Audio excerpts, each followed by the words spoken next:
sur la mythologie comme science. C'est pas une science qui existe depuis tout le temps, hein, c'est très récent même. Et tout ça relève, en fait, la mythologie relève d'une autre science beaucoup plus large, qui est l'anthropologie. Et l'anthropologie, donc c'est pareil, c'est encore un mot en logie. Hein. Bon voilà, donc ça va être un discours savant, argumenté, logique, sérieux, sur la première partie du terme, qui va être anthropos, c'est-à-dire l'homme. Mais l'homme, évidemment, au sens de l'espèce humaine, hein, des humains en général. C'est pas l'homme masculin, hein, sinon on aurait dit andrologie, comme on dit gynécologie. Hein. Donc c'est l'anthropologie, c'est un discours sur l'homme. Et c'est même une science de l'homme, tout simplement. Et première constatation, ben, c'est quand même un peu curieux qu'il existe une science de l'homme, bon, et que cette science, elle est enseignée nulle part. C'est comme si c'était pas trop important, quoi, d'avoir une science de l'homme. Hein. Quand même, désolé, mais une science de l'homme, ça peut être utile peut-être, hein, si on peut comprendre ce qui se passe avec cette espèce, vu tout ce qui se passe, ça pourrait peut-être utile d'en faire un peu à l'école, par exemple. Bon, or c'est pas le cas. Pour faire de l'anthropologie, on n'en fait pas à l'école primaire, évidemment, on n'en fait pas au collège, on n'en fait pas au lycée. Et puis après, on n'en fait pas non plus. Si on rentre en fac, c'est par hasard que peut-être, après un cursus plus ou moins chaotique, eh bien, on va pouvoir commencer à faire de l'anthropologie autour du niveau du doctorat, quoi, hein. Donc ça, c'est très peu de gens. Alors que, de mon point de vue, ça devrait être, tout le monde devrait faire un peu d'anthropologie. Au moins un peu, quoi. Et on devrait enseigner l'anthropologie dès l'école primaire, tout comme on enseigne alors on peut se dire, ouais, mais pourquoi il n'y a pas besoin de faire des anthropologues, tout le monde ne va pas être anthropologue non plus, hein. Bon, oui, mais tout le monde ne va pas être mathématicien, mais on enseigne quand même aux gens à calculer, quoi, hein, et on enseigne quand même aux gens à écrire à peu près correctement. C'est pas pour faire des écrivains spécialement, hein. On enseigne la géographie, c'est pas pour faire des géographes, et on enseigne l'histoire, c'est pas pour faire des historiens.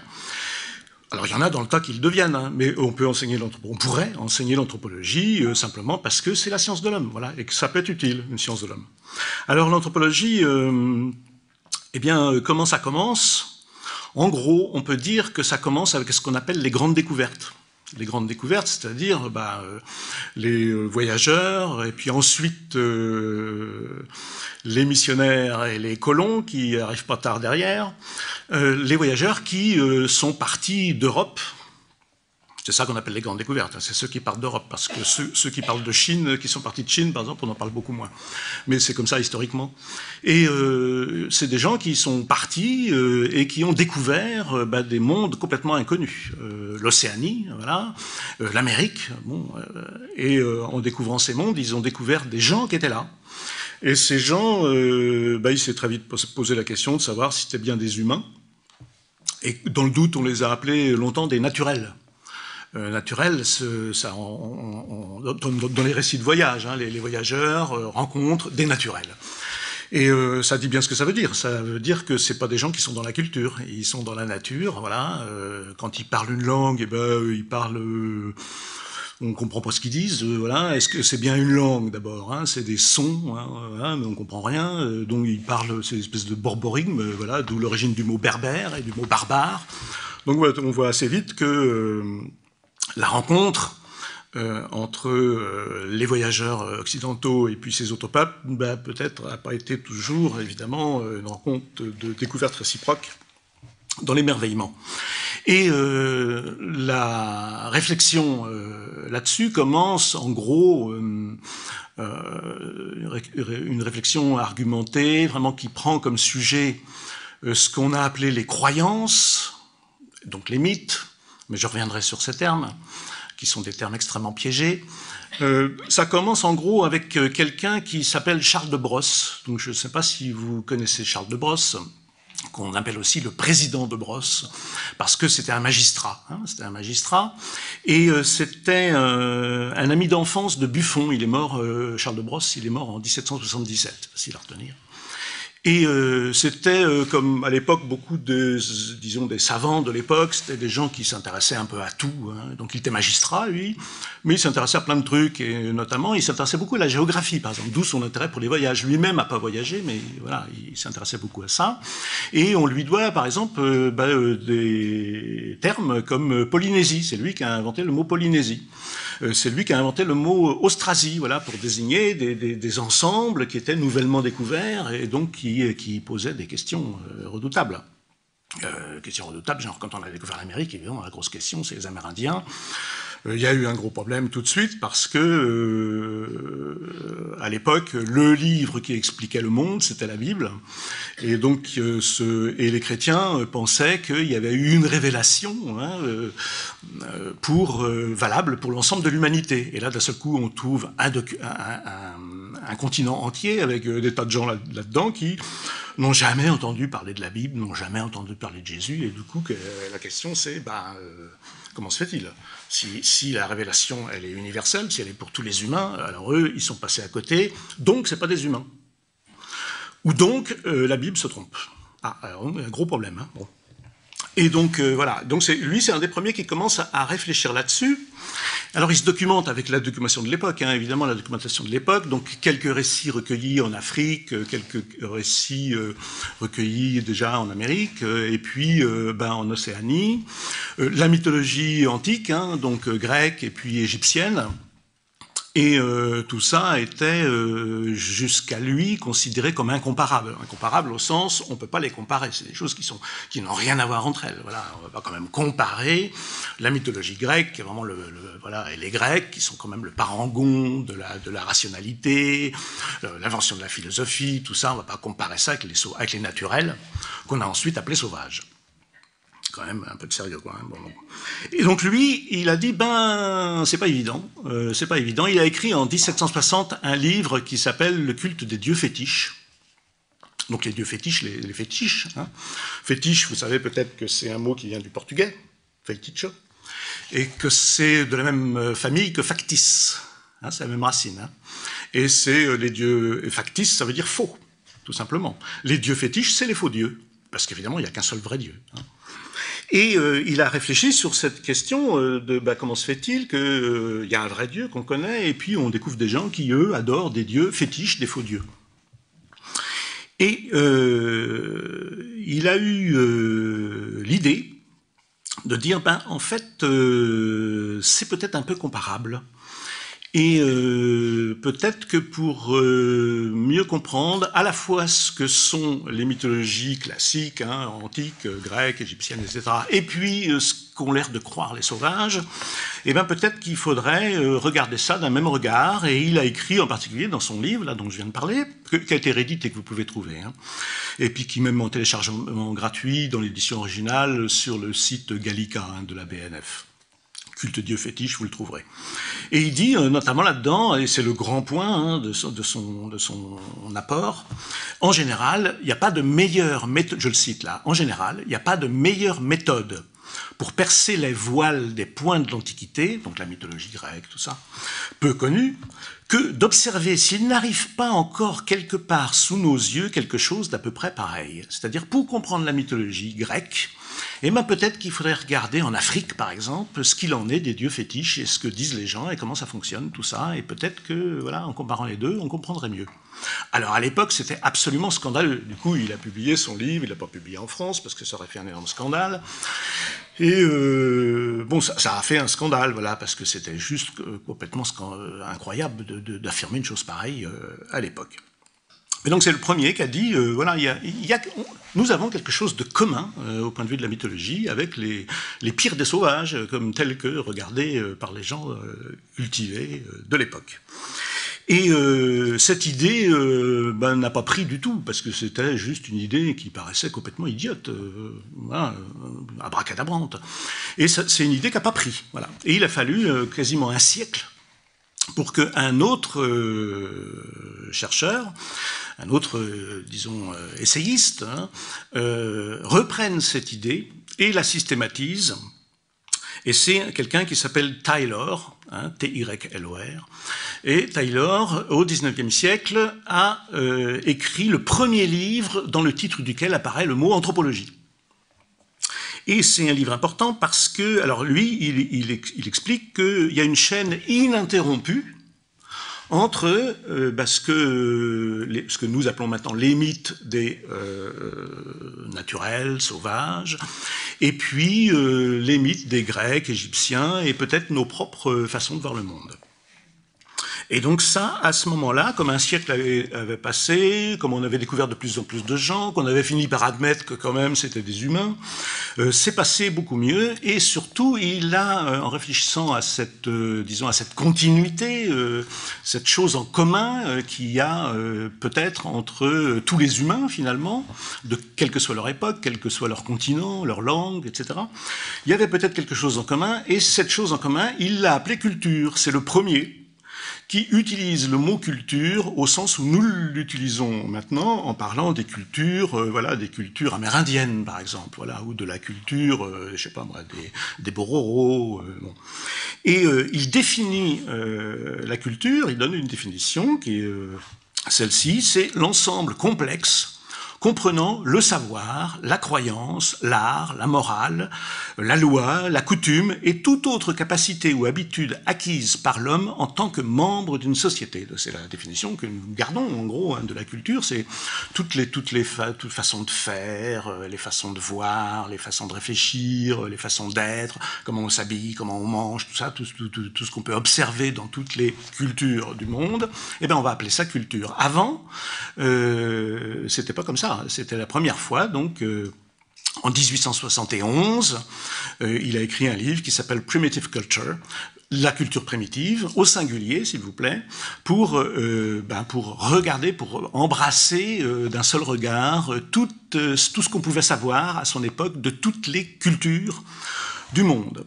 Et alors là, c'était aussi un peu scandaleux parce que on avait l'habitude de considérer que les cultures donc primitives, dites primitives à l'école, à l'époque, et qui maintenant sont dites premières, mais c'est la même chose, un peu plus polies, disons. Eh bien, elles étaient pas de même nature. On ne pouvait pas comparer vraiment, parce que on considérait par exemple et on considère encore souvent, que les cultures primitives, et donc les primitifs, sont des gens qui sont alogiques. Vous avez un auteur ensuite qui s'appelle Lévi-Bruhl, un philosophe français, qui a beaucoup développé ça, le thème de la logique du mythe. Ces gens, ce seraient des gens dont l'esprit ne fonctionne pas comme le nôtre, voilà, et ce sera un fonctionnement complètement incompatible avec le nôtre.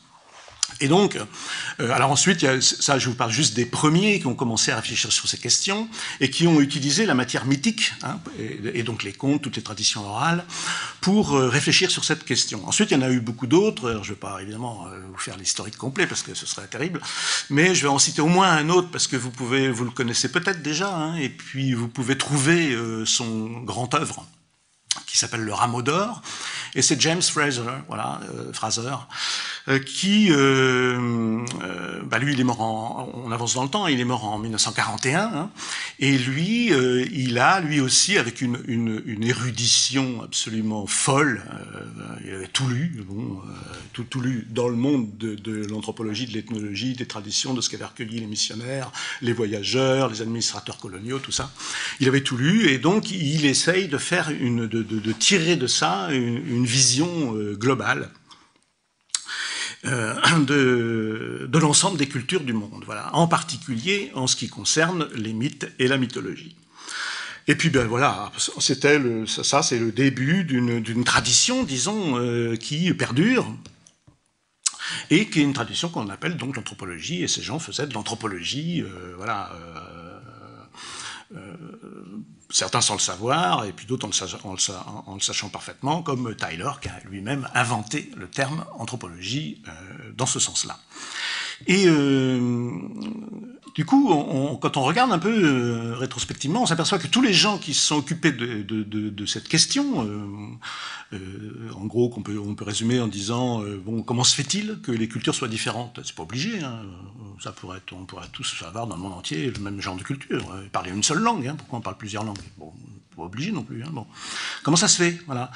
C'est une question évidemment redoutable. Et comment ça se fait que partout dans le monde, toutes les cultures humaines dont on a pu avoir connaissance, toutes ont une mythologie, c'est-à-dire racontent des trucs sur le monde. Eh bien, évidemment, pour aborder cette question-là, ce ne sont que des amateurs qui ont traité de cette question-là. Des amateurs au sens, ils n'ont pas été formés pour ça. Aucun de ceux dont j'ai parlé, évidemment, parce que c'est eux qui ont inventé cette science. Ils ne pouvaient pas être formés. Hein, bon. Mais maintenant, c'est pareil. Si vous prenez... alors, si je vous demande de citer des anthropologues, vous allez dire... et des mythologues, vous allez dire...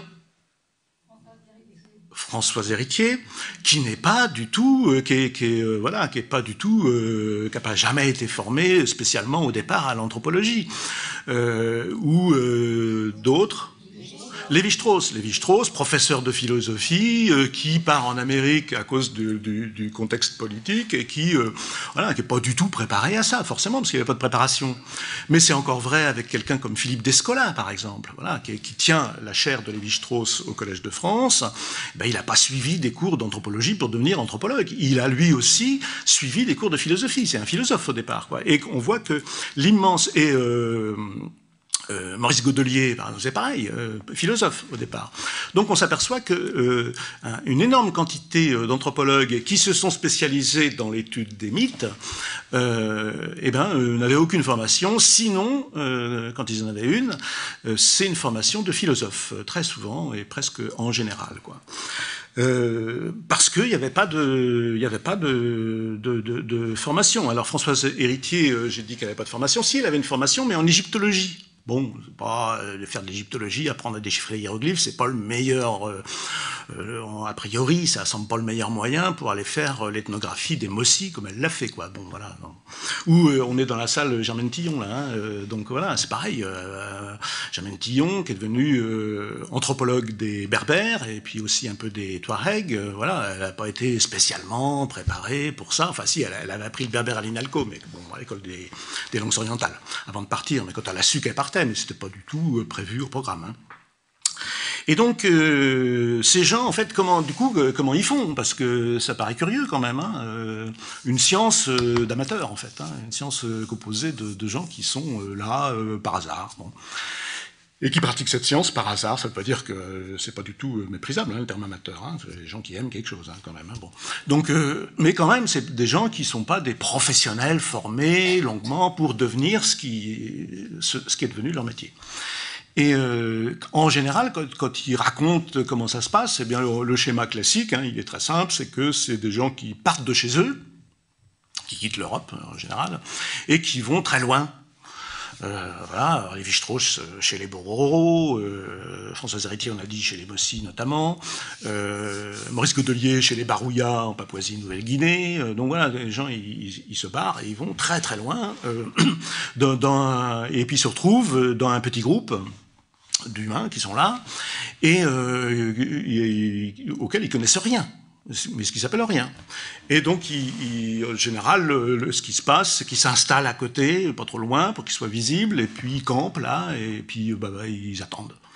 Ils attendent en espérant que les gens vont venir les voir, et puis se dire, mais vous faites quoi là? C'est quoi le truc? Vous venez d'où d'abord? Puis c'est quoi là? Qu'est-ce que vous faites là?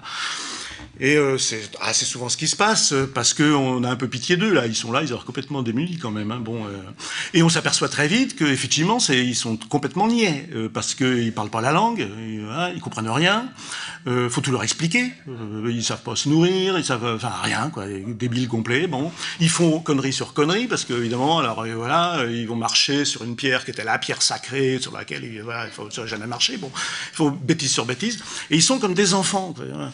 Et donc, s'ils se font adopter, ce qui est généralement le cas, il y a une famille qui les adopte, par exemple, voilà, qui prend un peu pitié d'eux, puis qui va les nourrir, tout ça, leur apprendre tout, et bien ils sont comme des enfants, et ils apprennent comme des enfants, c'est-à-dire qu'ils apprennent d'abord à parler, parce qu'ils apprennent à parler en baragouinant, hein, parce qu'il n'y a pas de grammaire, il n'y a pas de dictionnaire, c'est eux qui vont le faire peut-être plus tard, mais pour le moment, là, ils sont juste nuls, quoi. Hein, bon. Et petit à petit, ils apprennent la langue. Bon, alors c'est le premier pas, ça, apprendre la langue. Oui, ça se fait pas en 5 minutes, quoi. Hein. Apprendre une langue simplement sur le tas, comme ça, sans aucun outil. En plus, parfois, quand vous n'êtes pas du tout préparé, vous n'avez pas de formation linguistique, vous êtes philosophe. Bon, c'est pas une meilleure préparation pour faire de la linguistique, quoi. Bon, c'est long.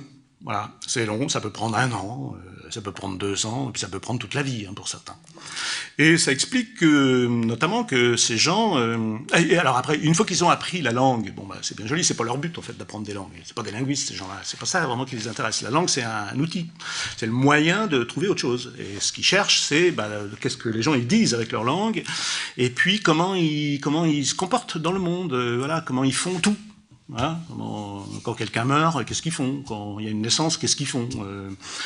Qu'est-ce qu'ils disent sur le monde, l'origine du monde, leur propre origine, tout ça, voilà. Donc pour ça, c'est très très long. Voilà. D'abord, les gens, ils n'ont pas forcément envie de vous raconter ces trucs-là. Hein. Vous êtes un étranger, il n'y a aucune raison qu'ils viennent puis ils disent ah tiens, je vais t'expliquer comment nous non, il n'y a aucune raison, quoi. Donc il faut les questionner. Et ils n'aiment pas qu'on les questionne, bah, c'est un peu normal. Hein. Bon, voilà. Donc tout ça est très long. Et ça prend 1 an, 2 ans, 3 ans, très très long. Ce qui explique qu'en général, les anthropologues, ils sont spécialistes d'une culture, d'une population. On fait ça 1 fois dans sa vie, mais 2, bon, 3, c'est rarissime. Il y en a, il y a Martin Guzin, un anthropologue allemand qui a travaillé en Terre de Feu, par exemple, et lui, il a cheminé de culture en culture, il s'est fait toutes les cultures de la Terre de Feu, qui étaient encore vivantes à l'époque et qui maintenant ont disparu, les Selknam, tout ça, tous ces gens-là, et à chaque fois, il a appris la langue, et à chaque fois, il a fait toute cette démarche, quoi, et son œuvre est absolument colossale et unique dans la mesure où depuis, les cultures ont disparu, les gens ont disparu. La dernière femme, Selknam, on sait quel jour elle est morte, etc. Et donc, quand la langue est disparue avec elle, et voilà. Et puis ça, c'est des choses qui sont arrivées très souvent. Mais en tout cas, on fait ça 1 fois, et pas très souvent, quoi, dans la vie. Et une fois qu'on l'a fait, qu'est-ce qu'ils font? Parce que c'est bien joli tout ça, mais quel est le but de l'opération? Le but de l'opération, généralement, c'est de revenir à la maison, revenir dans sa propre culture, revenir chez soi, pour expliquer, pour exposer ce qu'on a cru comprendre, avec tout cet énorme effort, ce qu'on a cru comprendre des cultures des autres.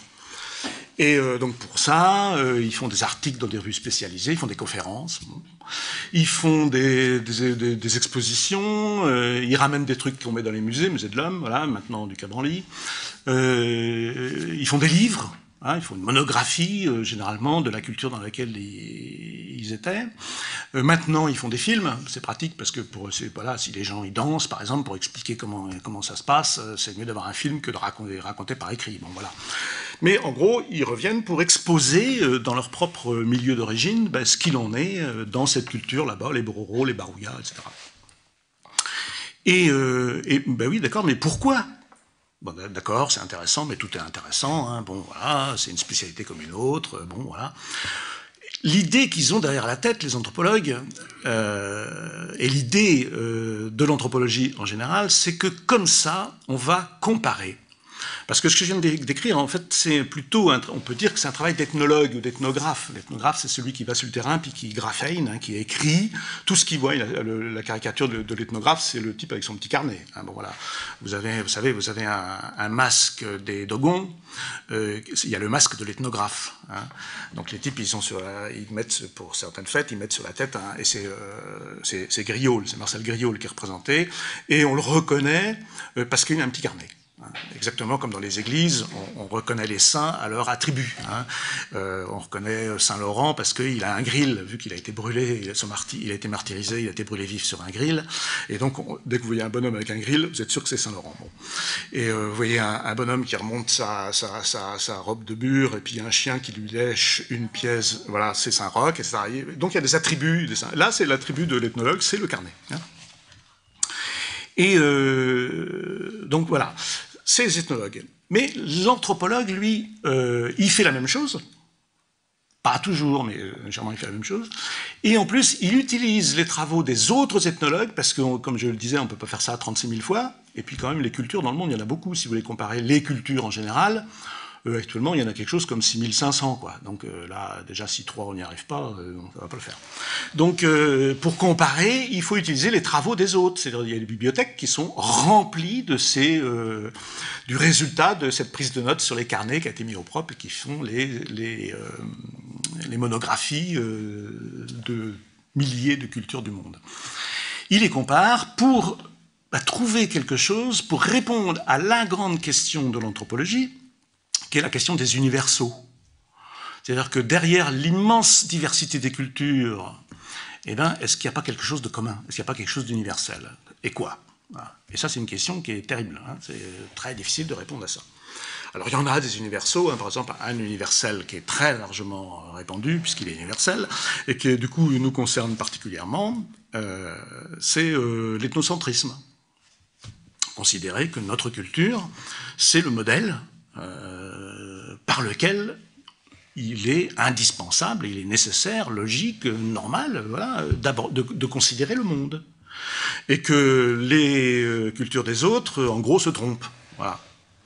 Nous connaissons la vérité sur l'origine du cosmos, voilà, parce qu'il y a les astrophysiciens qui nous l'expliquent. Voilà. Sur l'origine de l'homme, il y a les paléontologues qui nous l'expliquent. Voilà, c'est la vérité. Hein, voilà. Mais évidemment, toutes les cultures du monde ont un discours là-dessus. Ce sont les mythes qui l'exposent et eux se trompent. Hein, alors, les mythes, donc, qu'est-ce que c'est que les mythes? Qu'est-ce que sont ces récits que collectent et que notent sur leur petit calepin et maintenant enregistrent les anthropologues? C'est des discours, mythos en grec, c'est un discours. Un discours. Mais c'est un discours point à la ligne, hein, c'est un discours, voilà. Il y a d'autres mots en grec hein, pour dire discours, donc je vous en ai déjà donné un qui est logos. Et déjà, on sent qu'il y a un problème, parce que s'il y a deux mots, déjà, c'est qu'il y a peut-être différents types de discours, on peut dire. Hein. Mais il y en a même plus que deux. Il y en a pas mal. Et il y en a un autre que vous connaissez comme mot, mais que vous ne connaissez pas dans ce sens, c'est plasma, qui était un des mots grecs pour désigner un discours.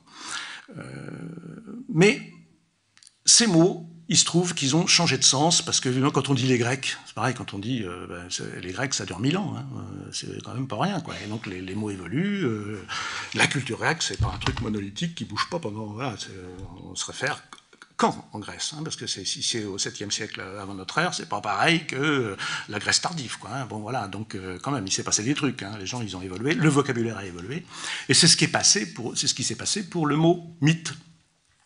Au départ, le mot mythe, c'est un récit, et il s'est un peu spécialisé au sens que nous donnons, nous, maintenant, au mot fable.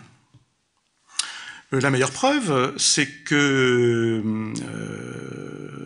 du temps d'Homère, le mot mythe désignait fable, au point qu'on parlait des Aethiopiou mythoi, c'est les fables d'Ésope. En grec, on disait les mythes d'Ésope. C'est des histoires qui racontent. Et un mythe, c'est une histoire. C'est voilà, raconter des histoires, c'est mythologein, c'est mythologiser, c'est raconter des histoires. Alors, et fable, du coup, puisque j'ai dit le mot, ça vient du latin for fari, qui veut simplement dire parler. Hein. Et au XVIIe, XVIIIe siècle, vous avez eu plein de dictionnaires de la fable, des petits bouquins en général, qui s'appelle Dictionnaire de la fable, qu'on peut trouver, parce qu'il y en a eu tellement qu'on trouve ça chez les bouquinistes pas cher maintenant, et puis aussi Gallica, toujours, ou Internet Archive, vous pouvez en trouver. Qu'est-ce que c'est qu'un dictionnaire de la fable? C'est pas des dictionnaires qui vous compilent des histoires du type les fables de La Fontaine, pas du tout. C'est des dictionnaires de mythologie grecque, à destination des jeunes filles. Donc, un petit peu expurgé, parce qu'évidemment, la mythologie grecque, c'est quand même un peu... bon. Alors, donc on a logos, on a mythos, mais du coup, ces termes, ils étaient en concurrence.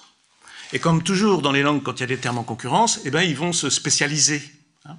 Et mythos, peu à peu, s'est spécialisé par opposition à logos, dans le sens de récit non complètement fiable. Voilà, un récit peut-être imaginaire, un récit, voilà, c'est toujours un récit, toujours une histoire, un truc qu'on raconte, mais bon, auquel il faut peut-être faire attention et ne pas croire, hein, voilà. Et ce sens-là, c'est figé avec Platon, qui désigne comme mythoi, comme mythe, les histoires que racontent les rhéteurs, hein, ceux qui pratiquent la rhétorique, c'est-à-dire l'art de discourir pour convaincre les autres, même avec des arguments complètement faux. Et plasma, c'est intéressant de voir ce qu'il en est de plasma. Plasma, c'est aussi des récits, mais c'est des récits arrangés, parce que plasma À l'origine, ça désigne aussi, ça vient d'un verbe grec qui désigne le fait de modeler, et notamment de modeler des petites statuettes. Hein. Plastique, c'est la même racine. Et quelque chose qui est plastique, c'est quelque chose qu'on peut modeler. Hein. Et donc, la parole, les histoires peuvent se modeler. Hein. C'est-à-dire, je peux les arranger, je peux les bricoler, je peux intervenir sur une histoire. Je ne suis pas obligé de raconter l'histoire telle que je l'ai entendue. Hein. Je peux la modeler, voilà. Et ça devient un plasma. Elle est elle-même plastique, l'histoire, hein, voilà. Et du coup, on voit qu'il y a différentes catégories d'histoires qu'on puisse raconter. Il y a les histoires du type Logoï, ce que je vais raconter quand je fais le savant, hein, quand j'argumente, si on n'est pas d'accord, j'ai des arguments en réserve, je peux citer des auteurs qui ont démontré que, et voilà, j'argumente. Hein. Et puis, il y a le mythe où j'argumente pas. Voilà, je raconte simplement une histoire. Voilà. Et puis, un plasma, c'est la même chose que le mythe, mais arrangé. C'est-à-dire, comme on dit pour les contes, littérarisés. Vous savez, Perrault, par exemple, hein, voilà, c'est des contes qui sont très connus, traditionnels, et tout. Mais il y a quelqu'un, à un moment donné, qui arrive, c'est de matière plastique, et qui les bricole, qui les arrange à sa façon, qui expurge, qui rajoute des trucs, qui fait le beau avec la langue, voilà, et qui va le mettre en vers, par exemple. Et ça c'est plutôt de l'ordre du plasma. Et nous héritons de ça. Ce qui explique que maintenant vous avez le logos qui a servi pour faire tous les mots en logie qui désignent des discours sérieux. La psychologie, c'est quand même un discours sérieux sur psyché, l'esprit. Bon. Et la mythologie, c'est un discours sérieux sur mutoi, donc qui sont des discours pas vraiment du même type, quoi, qui sont pas vraiment argumentés, qui sont pas sérieux, quoi, voilà, auxquels on n'est quand même pas obligé de croire. Hein. La mythologie grecque, qui sait qui y croit maintenant. Hein, bon, à moins que dans la salle, il y a... Bon, je sais pas, mais bon. Ça veut dire qu'en gros, les mythes, c'est des trucs auxquels nous, on ne croit pas. Ce qui introduit la notion de croyance. Alors, la notion de croyance, elle est compliquée parce que quand on désigne quelque chose comme une croyance, très généralement, c'est parce que nous, on n'y croit pas. Et qu'il y a quelqu'un qui a résumé ça très bien, quelqu'un qui s'appelle Pouillon, qui a fait un magnifique article fondateur sur cette approche-là. L'incroyant, c'est celui qui croit que les croyants croient. Parce que les croyants, eux, ils ne croient pas qu'ils croient. Ils croient que ce que les autres appellent croyance, c'est la vérité. Et ça, c'est un universel anthropologique. Toutes les cultures du monde ont des discours, profèrent des récits sur le monde, alors des récits, des mythes, donc, avec tout un type de mythes. Hein. Vous avez des mythes cosmogoniques, qui vous racontent une histoire pour expliquer l'origine du monde. Hein. Les mythes anthropogoniques, qui vous racontent une histoire pour expliquer l'origine des humains. Les mythes sociogoniques, qui vous expliquent pourquoi il y a plusieurs classes sociales, hein, pourquoi il y a plusieurs groupes sociaux. À chaque fois, l'idée qu'il y a derrière, toujours, c'est de dire c'est une question d'enfant, ça répond à des questions d'enfant, hein, c'est pourquoi que c'est comme ça. Hein. Pourquoi qu'il y a plusieurs classes sociales? Bon, c'est pas obligé, il pourrait y en avoir qu'une. Hein. Bon. Pourquoi il y a plusieurs groupes humains? Les mythes ethnogoniques répondent. C'est les mythes qui vous expliquent qu'il y a plusieurs groupes ethniques. Il pourrait y en avoir qu'un, hein. Tout le monde parle la même langue, tranquille, et voilà, et puis un seul groupe humain, tout baigne, quoi. Pourquoi il y en a plusieurs? Donc, mythe de Babel, par exemple, ou tous les mythes de type Babel, etc. Et donc, toutes ces histoires, c'est ça que nous, maintenant, nous appelons, quand on parle des mythes de façon sérieuse, et pas de dire, ouais, tout ça, c'est des mythes, c'est donc des récits qui expliquent, qui racontent une histoire pour expliquer l'état présent du monde. Et qui justifient l'état présent du monde. C'est toujours des histoires qui vous disent, en gros, ouais, bon, bah d'accord, maintenant c'est comme ça, hein, mais ça n'a pas toujours été comme ça. Voilà. Autrefois, c'était différent. Genre, je sais pas moi, apparemment, il semblerait que nous soyons tous mortels. Bon. Pourquoi? Enfin, il n'y a pas de raison, quoi. C'est un peu pénible, d'abord, et puis, pourquoi? C'est quoi? Ça pourrait être autrement, quoi, quand même. Ah, donc, il y a des mythes, plein de mythes qui vous racontent ça, qui vous racontent une histoire. Plein d'histoires différentes là-dessus, hein, mais voilà, qui vous disent, ah, mais ça n'a pas toujours été comme ça. Naguère, autrefois, in illo tempore, c'est tellement vieux qu'on ne sait pas quand, hein, mais au début du monde, bon, voilà. C'est vieux, en tout cas. eh ben, les hommes étaient immortels. Ou bien, la mort était déjà là, les gens mouraient, mais c'était pas un gros problème, parce qu'en général, 3 jours après, ils ressuscitaient. Voilà. Et tout baignait, c'était super. En plus, il n'y avait pas de maladie, donc pas de mort aussi, parce que voilà. Et donc, voilà. Qu'est-ce qui s'est passé? Ah, il s'est passé un truc qui fait que maintenant c'est comme ça. Et le mythe, c'est ça qu'il vous raconte. Les mythes, c'est toujours des histoires qui vous racontent une rupture. Il y a un état ancien du monde. Il y a un truc qui se passe, c'est ça que le mythe raconte. Et puis maintenant, bah, c'est comme ça. Puis, content, pas content, bah, c'est comme ça. Ce qui est important, ça veut dire que ça justifie l'état du monde. Quand c'est l'origine de la mort, on peut dire c'est pas grave. Enfin, je veux dire, si, c'est grave, mais c'est moins grave que les mythes sociogoniques, par exemple, qui vous expliquent qu'il y a des puissants et des misérables. Qu'il y a des peuples qui sont supérieurs à d'autres. Parce qu'on vous dit, ah, mais ça n'a pas toujours été comme ça, mais il s'est passé un truc, puis maintenant c'est comme ça, puis c'est comme ça. Voilà. Bon. Donc la mythologie, c'est bien, mais en même temps, c'est aussi une façon de justifier peut-être parfois l'injustifiable. En particulier dans la mythologie contemporaine. Bon. Et bon, voilà, donc histoire, faut que je regarde le temps, parce que sinon ça va durer 4 jours, mon truc. Je raconte un quand même pour ça, voilà. Puisque j'ai parlé de l'origine de la mort, moi, mon préféré, alors il y en a plein, un de mes préférés, c'est... et en même temps, c'est un mythe anthropogonique. C'est un mythe anthropogonique qui explique donc l'origine de l'humanité. Donc ça, c'est un mythe qui se raconte essentiellement en Eurasie nord-orientale, donc vous voyez, Sibérie, les Tungus, tout ça, tous ces gens-là, voilà, mais à descendre jusque vers limite de la Mongolie. Hein. Et on vous dit que au tout début, il y avait un dieu qui est le créateur. Il avait déjà pas mal fait de taf avant, il avait créé le monde, tout ça, bon voilà. Mais c'était pas mal, t'es content de son truc, mais c'était un peu, disons, monotone, terne, parce que voilà, il se passait rien de spécial, bon, il commençait à s'ennuyer. Et il s'est dit, je vais créer un truc un peu distrayant, l'humanité. Et donc pour ça, il a pris un peu de terre, un peu d'argile. Donc ça, c'est limite qu'on appelle de choroplastie. On aime bien parler grec hein, quand on fait le savant. Hein. Donc choroplastie, pourquoi? Parce que les choroplastes, dans le monde grec, ce sont les potiers, en gros. Mais les gens qui font une certaine catégorie qui modèlent une certaine catégorie de petits objets en terre cuite, qui sont des petites statues humaines. Hein. Et donc lui, il a pris un peu d'argile, et puis il a fait 2 petites statues, un homme, une femme. Voilà, il fait son truc, content, voilà, bon. Et puis, voilà, il les met là, et bah oui, mais il bougeait pas du tout, quoi. C'était sympa comme truc, mais bon, il s'est dit, bah ouais, évidemment, mais où avais-je la tête? Il manque l'âme. Et donc, il faut leur insuffler une âme, parce que sinon, là, ils vont rester là, comme ça, à rien faire, c'est pas bien. On ne peut pas se reproduire non plus, tout ça. Bon. Donc, il se dit, faut que je leur insuffle l'âme. Et alors, pas de balle, il se rappelle qu'il a oublié l'âme très loin ailleurs. Et donc, il faut qu'il aille chercher l'âme pour l'insuffler dans ces petites statuettes. Et le problème à l'époque, c'est qu'il n'était pas tout seul comme divinité, il y en avait une autre, qui était, vous savez, dans les grands mythes dichotomiques, comme ça, où il y a toujours un dieu bon et un mauvais. On connaît un peu ça. Hein, bon.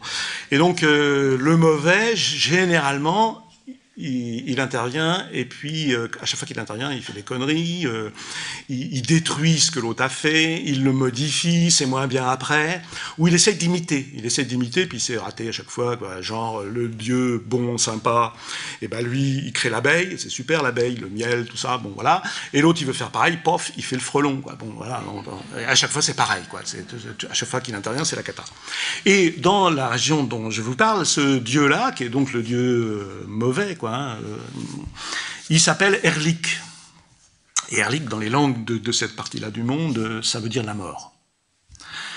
Et donc Erlik, à chaque fois que le dieu bon fait quelque chose, l'autre n'est pas loin en train de guetter, faire des conneries. Il le sait, le dieu bon, donc il se dit, bon, faut que j'aille chercher l'âme, je laisse les statues là, mais évidemment l'autre il va rappliquer, je ne sais pas ce qu'il va faire avec les statues, mais bon, méfiance. Qu'est-ce que je pourrais faire? Ah ben tiens, je vais créer le chien. Hein, et puis comme ça, le chien, ce qui est un gardien, hein, il va garder les statues tranquille. Voilà, comme ça, je vais pouvoir aller chercher l'âme. Et donc il crée le chien, qui met à côté des statues, et le chien, il garde la statue. Et c'est en Sibérie, hein, il fait pas chaud hein, là-dedans. Et puis le chien, à ce moment-là, au départ, le premier chien, hein, il était doué de parole. Et il était nu. Il avait juste la peau et pas de poils. Et il avait pas chaud, quoi. Hein. Et donc Erlik attend que le dieu bon s'en aille. Il arrive, il veut prendre les statues, et il y a le chien. Et le chien, il est là. Bon. Et donc, il voit que ça va pas trop le faire, donc il se dit, voyons, alors, il aborde le chien, puis il dit, ah, et bon, l'autre, là, il t'a créé, bah, c'est bien, hein. Non, on va pas dire que c'est mal, c'est bien, c'est sympa, quoi. Bon. Mais il pense jamais à tout. Il est nul, en fait, parce que, voilà, tu cailles, hein, voilà. Pas chaud et tout, il n'a pas pensé à te donner un vêtement chaud. Parce que si tu avais un vêtement chaud, tu n'aurais pas froid. Moi, si tu veux, je peux te donner un vêtement chaud que tu garderas toute ta vie, tout le temps, toute ta descendance l'aura, et plus aucun d'entre vous, les chiens, n'aura froid. Voilà. J'ai juste une petite condition quand même, c'est que je voudrais juste jeter un petit coup d'œil sur les deux statues, là, mais juste une minute. Hein. Voilà, c'est juste pour voir. Voilà. Le chien, il se dit, bon, qu'est-ce que je risque? Une minute, bon, il veut juste regarder, bon... Il dit oui, et paf, le chien, il a ses poils, super, il a chaud et tout, super. Bon. Et l'autre, il laisse le Erlik approcher. Le Erlik approche, il regarde au-dessus des statues, comme ça, et il crache sur chaque statue. Un gros glavio vert, là. Bon. Et puis, il s'en va. Le chien, il sent qu'il a fait un peu une connerie, mais bon, c'est comme ça. Hein. Et donc, le dieu, bon, revient avec les âmes, pour insuffler les âmes dans les deux petites statuettes. Et de loin, il voit le chien avec des poils, donc il comprend que s'est passé un truc, il devine évidemment ce qui s'est passé, que évidemment c'est l'autre naze qui est arrivé, bon voilà, puis qui a fait un truc, bon voilà. Et donc il dit au chien, il approche du chien, puis il dit je t'avais dit de garder les statuettes, voilà, bon bah puisque c'est comme ça, d'abord et d'une, je t'enlève la parole, terminé, hein, tu essaieras de parler, mais tu feras ça ne marchera plus, fini la parole. En plus, tu seras l'esclave des humains. Tu seras à leur ordre, toujours, à leur service, voilà, les garder, les aider à la chasse, tout ça, voilà, mais tu seras plus libre de tes propres, voilà, de ta vie. Et puis, voilà, faut faire un peu gaffe. Et du coup, une fois ça fait, il prend les statues pour leur insuffler l'âme. Mais il y a les gros glavios verts dessus, atroces, c'est vraiment complètement nul, quoi. Donc il veut les nettoyer, il prend une bouchée d'herbe comme ça, puis il frotte. Et ça marche pas, parce qu'en fait, il frotte comme ça, le glavio, il colle tellement que, paf, quand on repousse, il se recolle derrière, enfin, il frotte, il n'y arrive pas, quoi. Voilà. Oh, il est embêté. Et bon, il essaye, ça marche pas, et d'un seul coup, il a une idée de Dieu, j'allais dire de génie, non, de Dieu, et donc il se dit, elles sont encore un peu molles, c'est de l'argile, mais c'est pas encore complètement sec, quoi, et donc il prend les statuettes comme ça, et il fait, il les retourne comme un gant. Ce qui fait que tout l'extérieur est à l'intérieur. Les glavios, on ne les voit plus, il insuffle l'âme, terminé, ça fait les humains, tout ça. Et ça explique pourquoi nous autres humains, régulièrement, nous tombons malades. Parce qu'à l'intérieur, il y a des trucs, c'est pas complètement pas. Il suffit d'ouvrir d'ailleurs pour regarder. À l'intérieur, c'est pas. Parce qu'évidemment, il y a les glavios de l'autre là qui sont là, c'est un peu pas ragoûtant à l'intérieur, quoi. À l'extérieur, ça va, mais à l'intérieur, bon. Et donc, du coup, ça fait que régulièrement on tombe malade et que nous tentons, mais c'est peine perdue, hein, nous tentons d'expectorer le reste des glavios qui restent à l'intérieur. Nous crachons, nous toussons, tout ça, mais ça marche jamais. Et à force de tomber malade, un jour nous mourons, quoi. Voilà. Donc ça, c'est un mythe à la fois anthropogonique et d'origine de la mort, et d'origine des maladies, et d'origine du chien. Voilà, juste pour donner un petit exemple. Mais c'est bien un exemple de mythe qui vous expose voilà, une rupture. Hein. Avant, c'était comme ça. Bon, il s'est passé cette histoire, maintenant, c'est comme ça. Puis on ne va pas faire machine arrière. Hein. Voilà. Alors, les gens qui racontent ce genre de choses, ils ne racontent pas ça comme un mythe au sens où nous utilisons le mythe. Ils le racontent pour expliquer pourquoi les humains meurent. Parce que c'est une question quand même, on pourrait ne jamais mourir. Pourquoi on tombe malade? On pourrait ne jamais être malade quand même, ce serait pas mal, non? On tombe malade. Pourquoi? On raconte cette histoire. Ce qui veut dire que les gens qui racontent cette histoire, eux, ils n'ont pas d'autre explication que celle-là. Et ça, c'est la vérité, tout simplement. C'est une histoire vraie. Et quand on compare ce qui se passe dans le monde entier, on s'aperçoit très vite que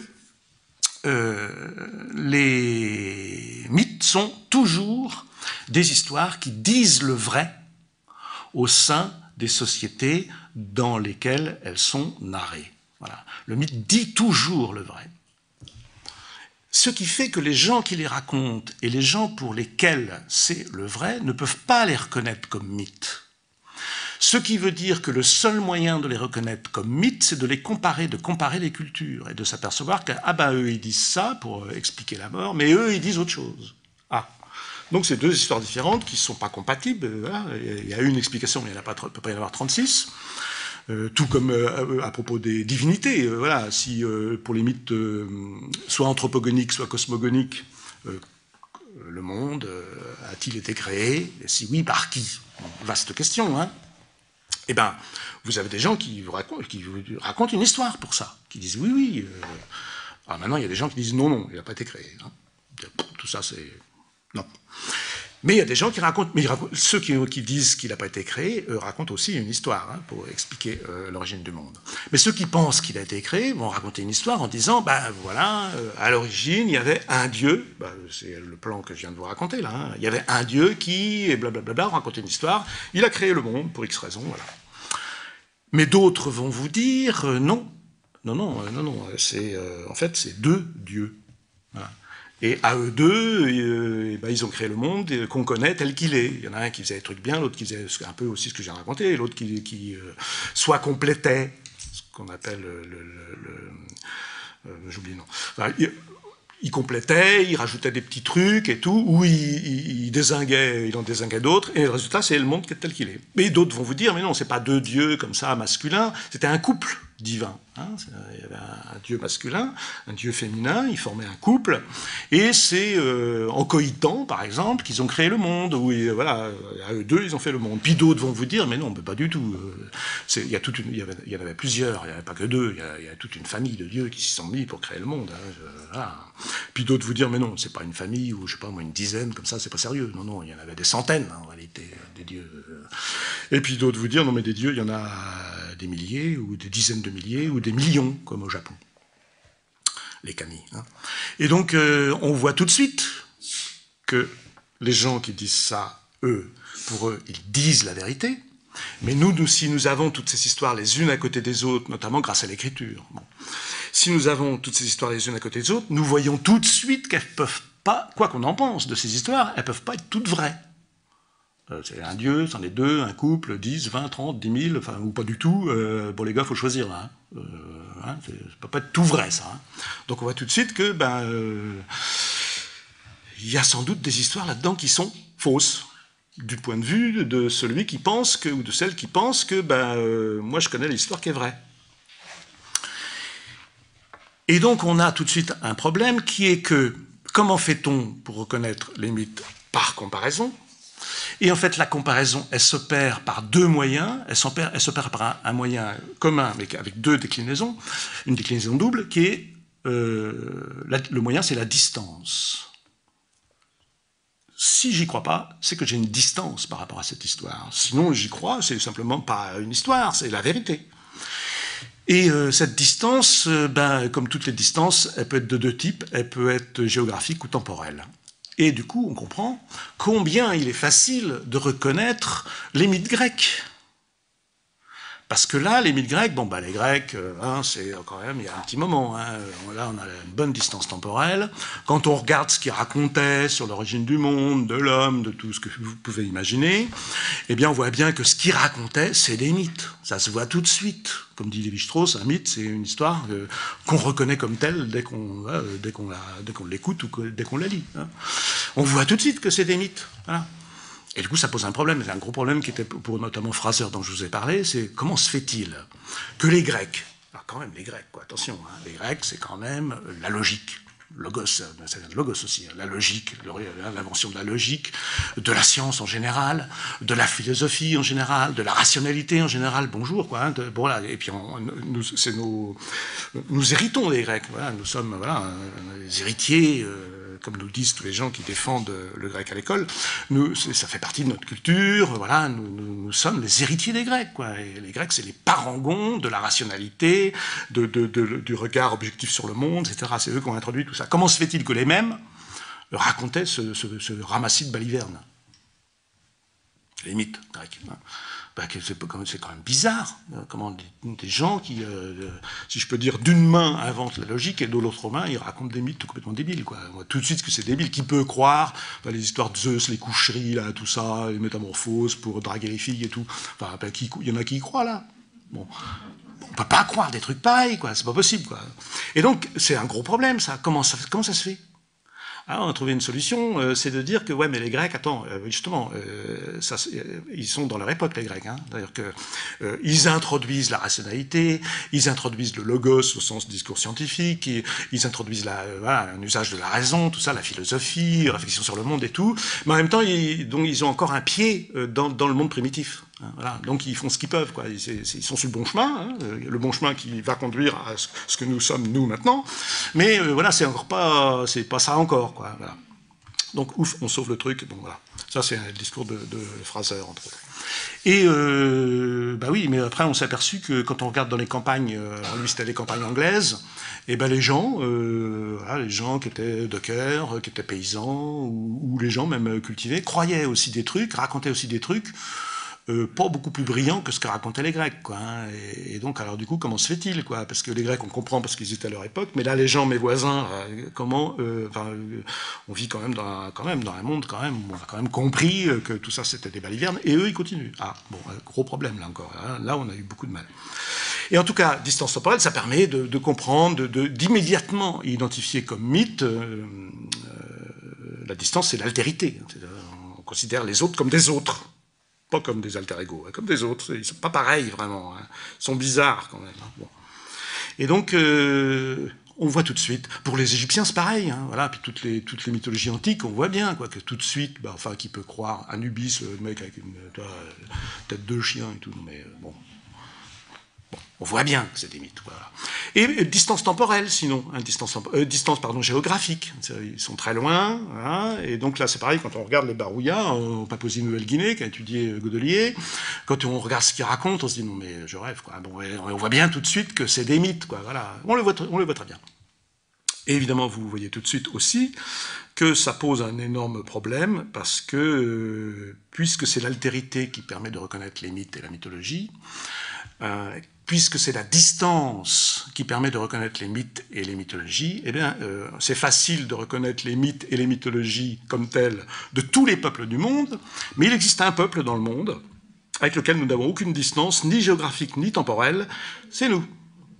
Et donc, reconnaître nos propres mythes, c'est impossible. C'est juste impossible. C'est extrêmement difficile et le plus souvent impossible. Voilà.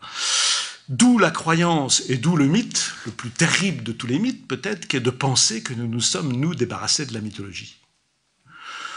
Parce que nous avons la science, notamment. Parce que, évidemment, un des discours sur la mythologie, qui était aussi celui de Fraser, c'était de dire que la mythologie, c'est une préscience. Science. Hein. C'est-à-dire, avant la science, pour expliquer le monde, pour répondre aux questions enfantines de pourquoi on meurt, pourquoi on est, qu'est-ce qu'il y a après la mort, tout ça, pour répondre à toutes ces questions terribles des enfants, eh bien, on était complètement démunis parce qu'on n'avait pas la science, et donc on racontait des trucs qui sont la mythologie et qui sont une sorte de préscience, une science, une science mauvaise en fait, hein, une science qui se trompe, voilà, une science qui n'est pas logique, et qui tient pas la route au regard de ce que nous pensons être la vérité. Alors,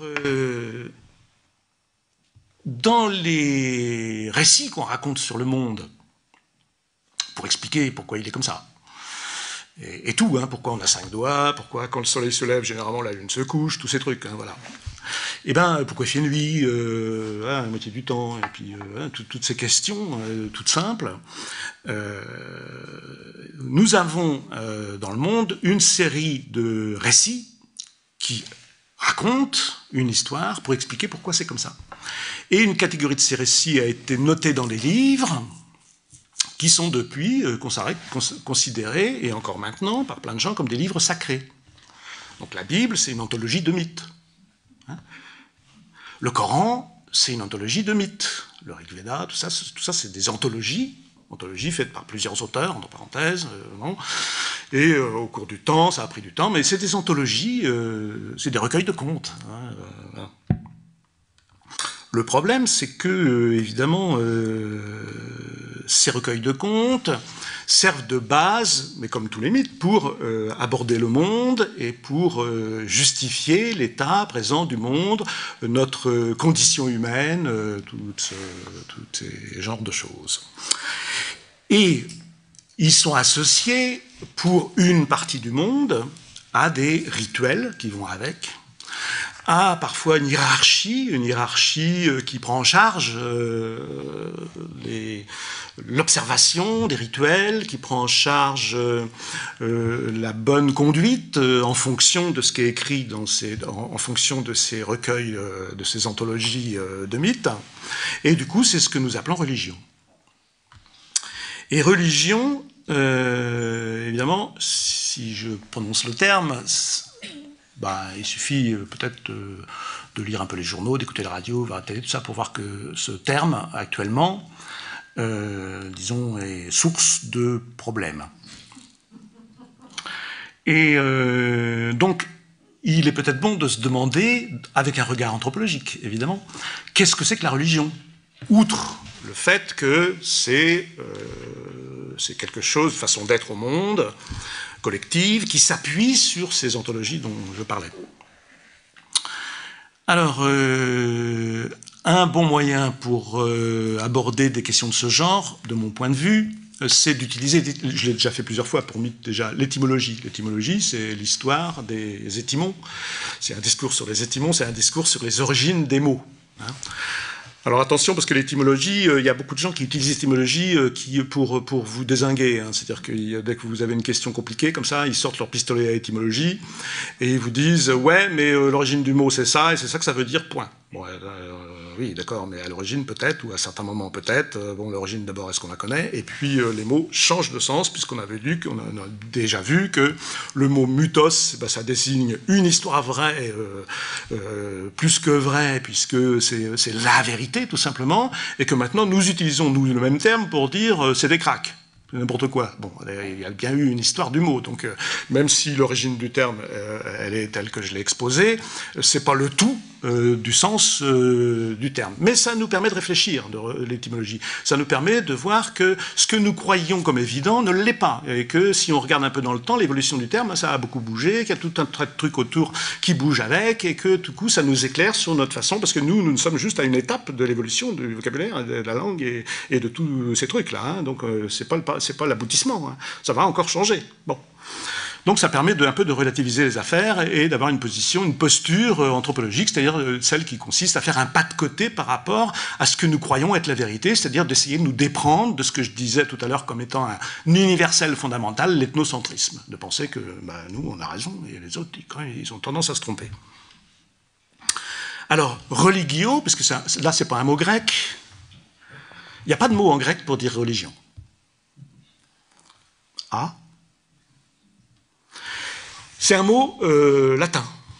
C'est un mot latin. Qu'est-ce que ça... D'où ça vient, le mot religio? Lié, relié.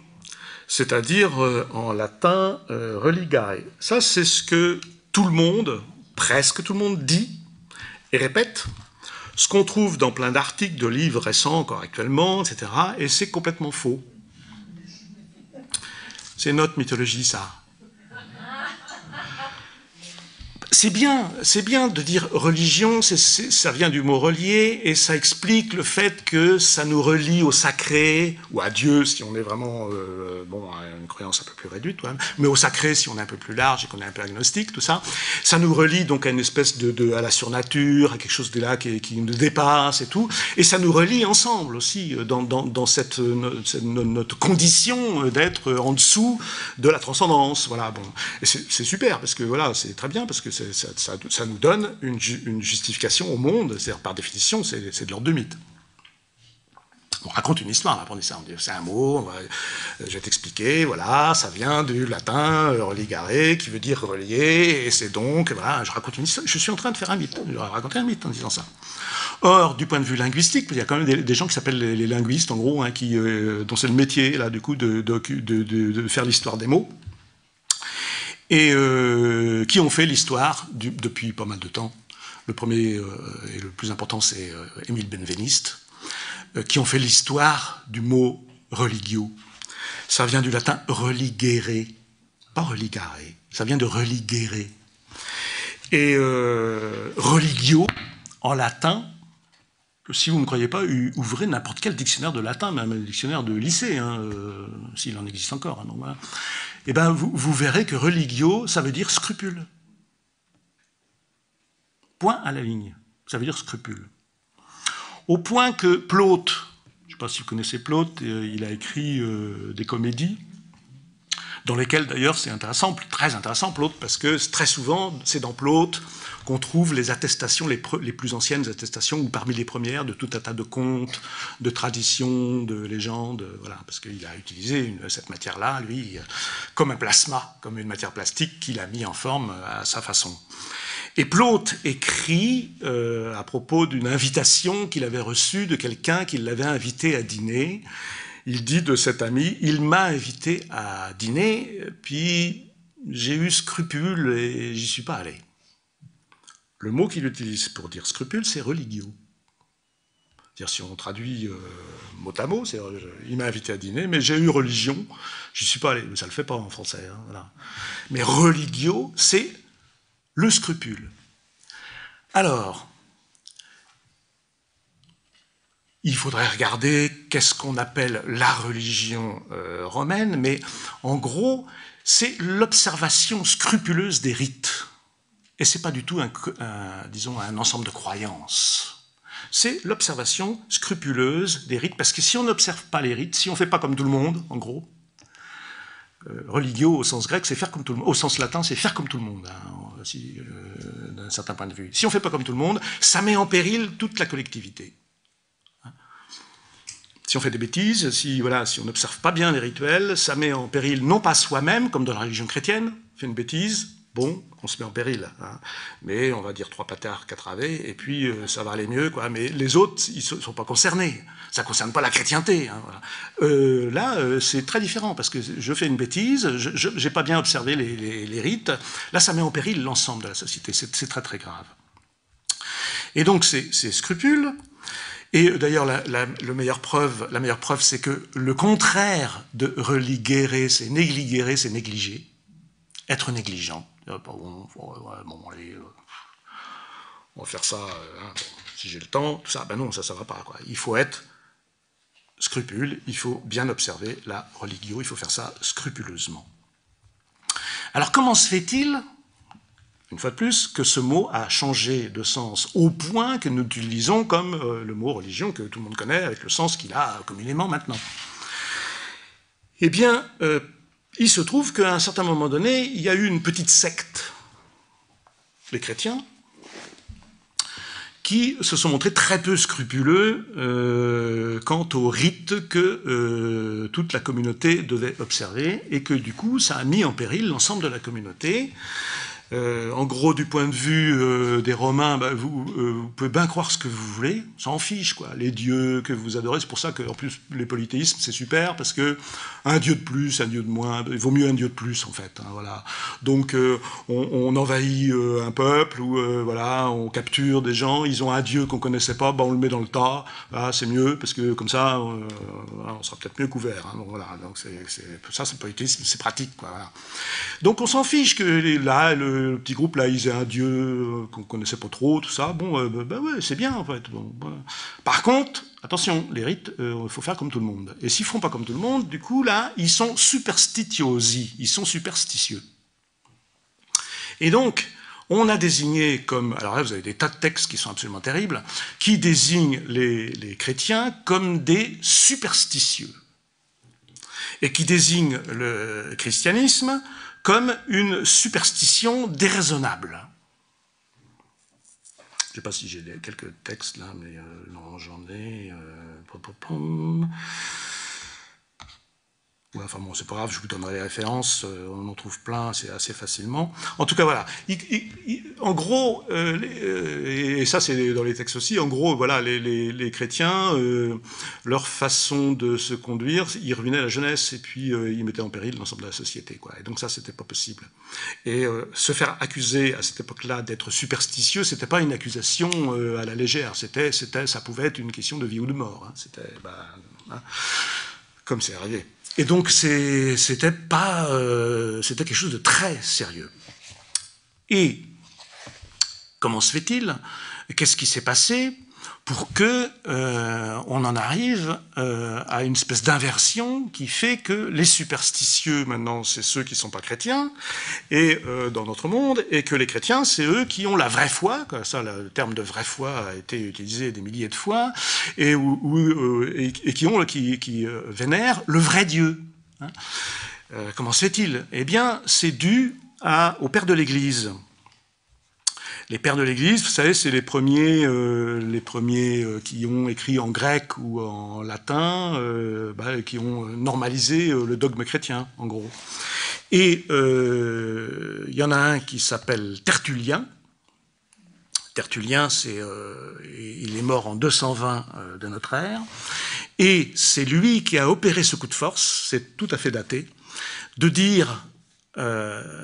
eh bien, en fait, la religion, c'est nous qui l'avons, et les superstitieux, c'est eux.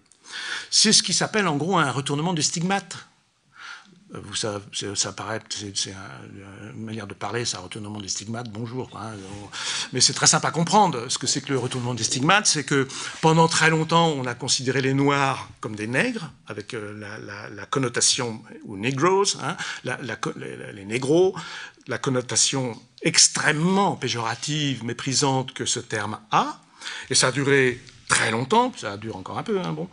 Et il s'est passé que un petit groupe de ces négros ont dit « Ah, très bien, on est les nègres. Ouais, d'accord. Eh bien oui, on est les nègres. Voilà. Et on va vous montrer que nous, les nègres, on a une culture, etc., et qui est respectable, et que voilà, on peut faire de la poésie superbe, aimer Césaire et compagnie. » Et ça, c'est un retournement de stigmate. C'est-à-dire ce que le mot qui a été utilisé pour désigné d'un terme de mépris des gens qu'on considérait comme méprisables et récupéré par ces mêmes gens comme un terme, comme une autodésignation de fierté. Et c'est ce qui s'est passé là, exactement. Ah ouais, on est des superstitiosi, bah t'as qu'à croire. Non, c'est nous les vrais religieux, c'est nous qui avons la vera religio, la vraie religion, et tous les autres là, avec le rituel, eux, c'est eux les superstitieux. C'était un coup de force, fallait oser hein, quand même, hein, parce que... petit groupe, là, comme ça, fallait vraiment oser. Et ce qui est absolument incroyable, c'est que ça a marché. Ça a marché. Les chrétiens se sont autodésignés comme porteurs de la vraie religion. Du coup, si c'est la vraie religion, bah, faut quand même l'exporter, parce que c'est quand même dommage que tout le monde n'en profite pas. Et les missionnaires se sont chargés de cette opération à la suite des grandes découvertes et à la suite des grands voyageurs. Très vite viennent le sabre et le goupillon, hein, les militaires, et puis les colons, l'organisation coloniale, c'est ça, l'exploitation des gens et compagnie, des ressources et compagnie, et puis les missionnaires qui, quand même, expliquent aux gens que leur superstition, là, ça va pas, hein, et qu'il ferait quand même bien, pour leur salut, hein, de se mettre à la vraie religion. Ce qui fait que partout dans le monde où il y a eu des missionnaires, ça fait beaucoup d'endroits, hein, partout dans le monde où il y a eu des missionnaires, les missionnaires sont arrivés, ils ont fait comme les anthropologues souvent, hein, ils ont appris la langue, souvent les dictionnaires et les grammaires de plein de langues du monde, c'est fait par des missionnaires. Pourquoi? Parce qu'un de leurs premiers travaux, c'était de traduire la Bible dans la langue du pays, pour qu'elle soit accessible et pour que les gens comprennent bien dans leur propre langue que quand même c'était ça qu'il fallait suivre. Et donc ils ont traduit l'anthologie dont je parlais dans 10 000 langues. Et vous avez des sites sur Internet qui vous donnent, par exemple, les premiers versets de la Genèse, donc un mythe, création du monde, un mythe cosmogonique et anthropogonique, traduit, vous pouvez le trouver très facilement, traduit dans plein, des centaines et des centaines, des milliers de langues du monde. Et vous avez un site qui est le meilleur site d'information sur les langues du monde, qui s'appelle le SIL, ethnologue.com. C'est un site qui est fait par le SIL, S-I-L, le Summers Institute of Linguistics. C'est des missionnaires, parce que ça continue. Voilà. Mais ils sont excellents linguistes. Voilà, ils ont fait un travail remarquable. Plein de choses qu'on connaît des langues du monde, c'est grâce à eux, quoi. Et aussi des langues qui ont disparu, etc. Et qu'est-ce qu'ils ont fait pour traduire? Évidemment, il fallait traduire Dieu, par exemple, dans des langues des gens qui n'avaient pas la notion de Dieu. Donc, comment bricoler? Et puis qui n'avaient pas la notion de religion, parce que vous venez chez des gens, votre but, c'est d'expliquer que, en fait, ils ont un ensemble de trucs là que vous désignez comme un ensemble de superstitions, donc tous leurs mythes, tout ça. Bon. Les statues qui vont avec, on les appelle fétiches, feiticho, factice, faux dieux. Voilà. Et il faut leur expliquer qu'il y a un vrai Dieu unique et qu'il y a une vraie religion et qu'il y a un livre qui expose tout ça. Et donc, il faut utiliser des mots pour dire ça. Et donc, notamment, il faut utiliser le mot religion, le mot Dieu, voilà, les anges, tout ça, il faut traduire tout ça. Diable, il faut traduire tout ça. Dans des langues où ça n'existe pas.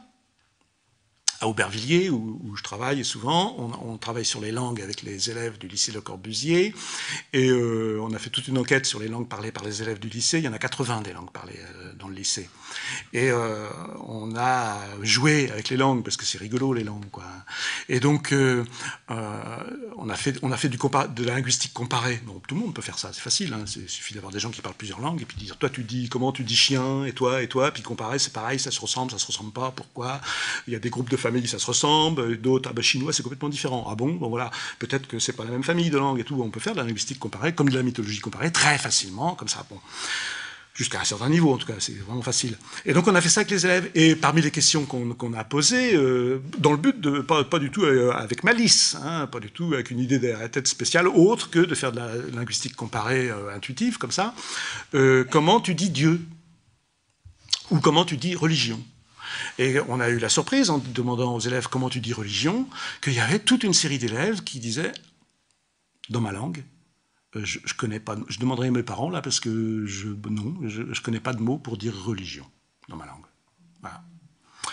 Et on s'aperçoit qu'en fait, quand on fait, alors ça c'était avec les élèves du lycée de Corbusier, faites-le autour de vous si vous connaissez des gens qui parlent plein de langues, ou plein de gens qui parlent des langues différentes, eh bien faites-le autour de vous, vous vérifiez. Dans l'immense majorité des langues du monde, il n'y a pas de mot pour dire religion. Dans l'immense majorité des langues du monde, le mot pour dire religion, c'est un dérivé du latin. En arménien, en russe, qui ne sont pas des langues particulièrement latines, hein, bon. Mais dans le monde entier. Parce qu'on a bricolé, on l'a arrangé, le mot, pour qu'il sonne un peu comme dans la langue du pays, mais on a pris le mot latin, religio, religion, avec son sens chrétien, puisque c'est un mot chrétien, au sens où nous l'utilisons actuellement. Sinon, ça veut dire scrupule. Et parfois, on a utilisé un mot de la langue, c'est les missionnaires, qu'ils considéraient comme pas trop éloigné, où ils voyaient que ça pouvait marcher. Donc ils ont pris ce mot-là et lui ont donné un nouveau sens. Ce qui fait que si vous faites une enquête sur les langues du monde, évidemment dans toutes les langues du monde, effectivement, on peut dire, c'est pas que la notion n'existe pas, donc, on peut dire religion, on peut dire quelque chose qui va signifier religion au sens où l'on l'entend, mais ce n'est pas quelque chose qui vient de la langue. Donc ça vient soit du latin, soit, alors très souvent, genre en turc, en persan, etc., c'est din, ça vient de l'arabe. Din, c'est le mot arabe. Si vous demandez à quelqu'un qui est arabophone, comment tu dis religion, il va dire din. Hein, sauf que din, c'est un mot qui existe déjà en akkadien. Je ne parle pas de l'akkadien de l'Acadie. Hein. Vous savez ce que c'est l'akkadien avec 2 K. A-K-K-A-D-I-E-N. C'est la plus ancienne langue aphrasienne connue et écrite. Connue parce qu'elle était écrite, sinon les pauvres Acadiens, c'était en 3500 avant notre ère. Bon, on n'a pas de témoignage oraux. Et l'akkadien, c'est une des langues aphrasiennes. Que sont les langues aphrasiennes? C'est une famille de langues, justement, qui comprend l'arabe, l'hébreu, berbère, l'égyptien ancien, c'est une famille comme ça. Et en 3500 avant notre ère, le mot din existe déjà. Et il désigne le jugement. Il ne veut pas dire religion au sens où nous l'entendons. C'est le jugement. Mais en arabe aujourd'hui, quand vous dites Yom Eddin, ça veut dire, il y en a qui savent? Yom Eddin, c'est le jour, c'est la fin du monde, c'est le jugement dernier. Yom, c'est le jour. Din, ce que nous disons, ce qu'on traduit usuellement par religion, non, c'est le jour du jugement. Le jugement, hein, le jugement dernier. Yom Eddin, ça montre bien que ce terme ne veut pas dire religion. Une autre preuve, c'est que ce terme a un pluriel dans la langue. Le pluriel, c'est Dayan, Adian, il n'est pas dans le Coran. Alors que ce terme est utilisé également très longtemps avant la naissance de Mohammed. Il existe dans la langue. Il n'y a pas de pluriel. Ça veut dire qu'il n'y a pas de conscience de la religion comme quelque chose commun à l'ensemble des peuples, mais qui diffère avec des dieux différents selon les peuples. Un autre exemple, c'est que, vous savez, le nom d'Allah, Allah a plusieurs noms, les 99 noms d'Allah, parce que le 100e est secret, c'est une tradition que vous connaissez sans doute. Un des noms d'Allah, c'est Ad-Dayan. Ad-Dayan, si je traduis, ça veut dire le rétributeur, c'est-à-dire celui qui juge, qui rétribue. Quand? Yom Eddin, le jour du jugement. Dayan, c'est un des noms d'Allah. Sauf que Dayanu, c'est aussi un mot akkadien. Akkadien étant un genre, si vous voulez, d'ancêtre de l'arabe, d'ancêtre de toutes les langues, la plus vieille langue de la famille à laquelle appartient l'arabe. Donc on voit très bien que là aussi, quand les gens disent din pour dire ce que nous appelons religion, c'est un bricolage, il s'est passé quelque chose. Mais c'est vrai partout.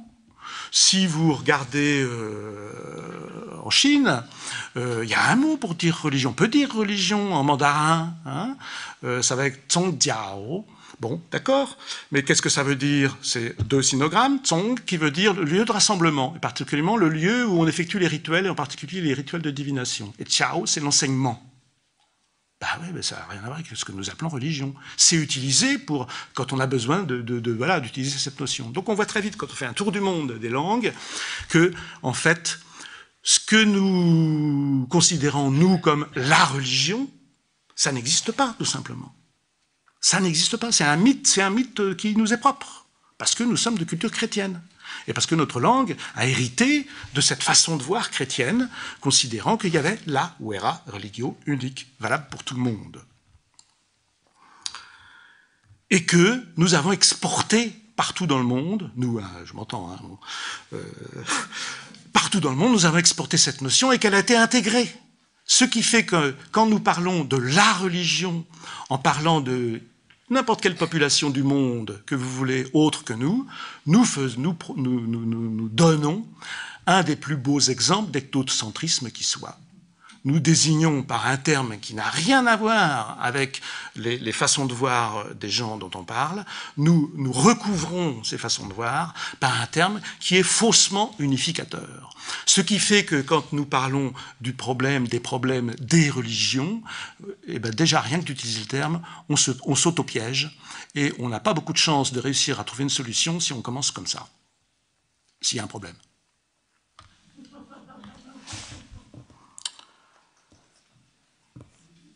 Alors, il semblerait qu'il y ait des gens qui pensent qu'il y a un problème, effectivement.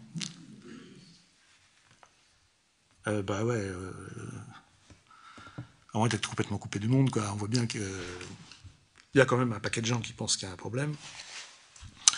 Et puis je vais finir là-dessus. Hein.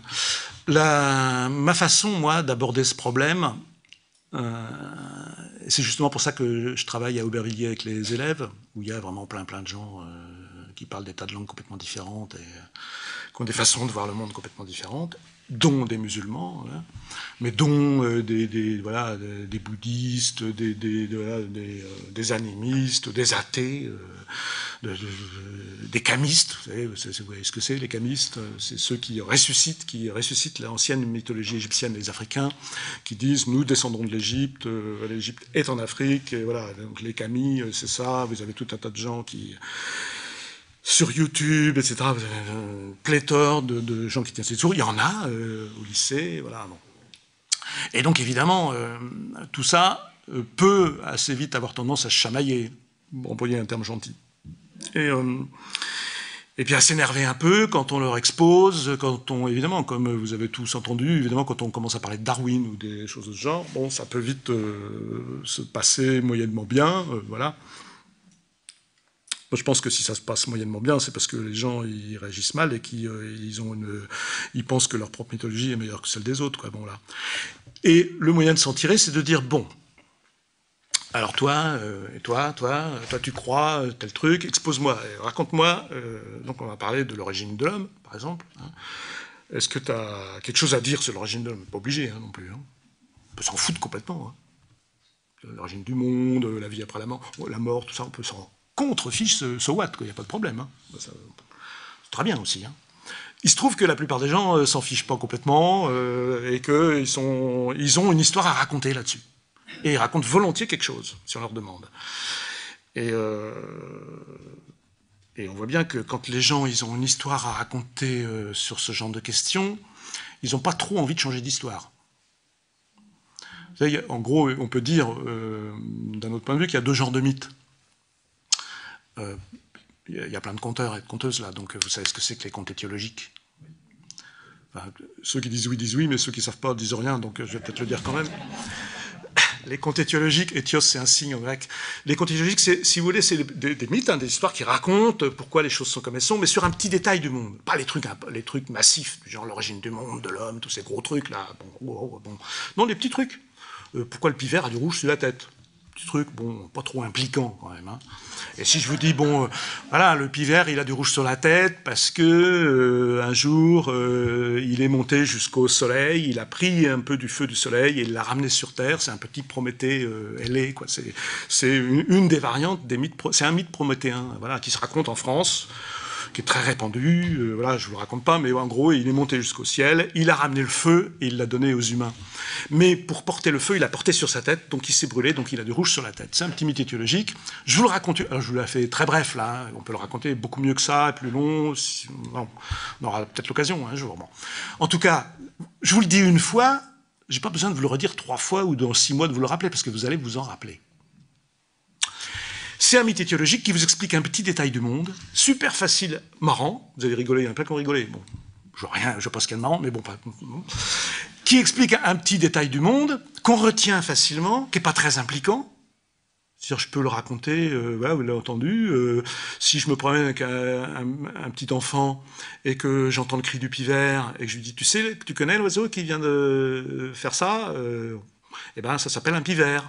Voilà. Et tu sais pourquoi, tu sais comment il est le pivert? Bon, jamais vu, bon, il n'est pas si facile que ça à voir. Eh ben, il est tout vert, voilà, et Picus viridis, ça veut vert.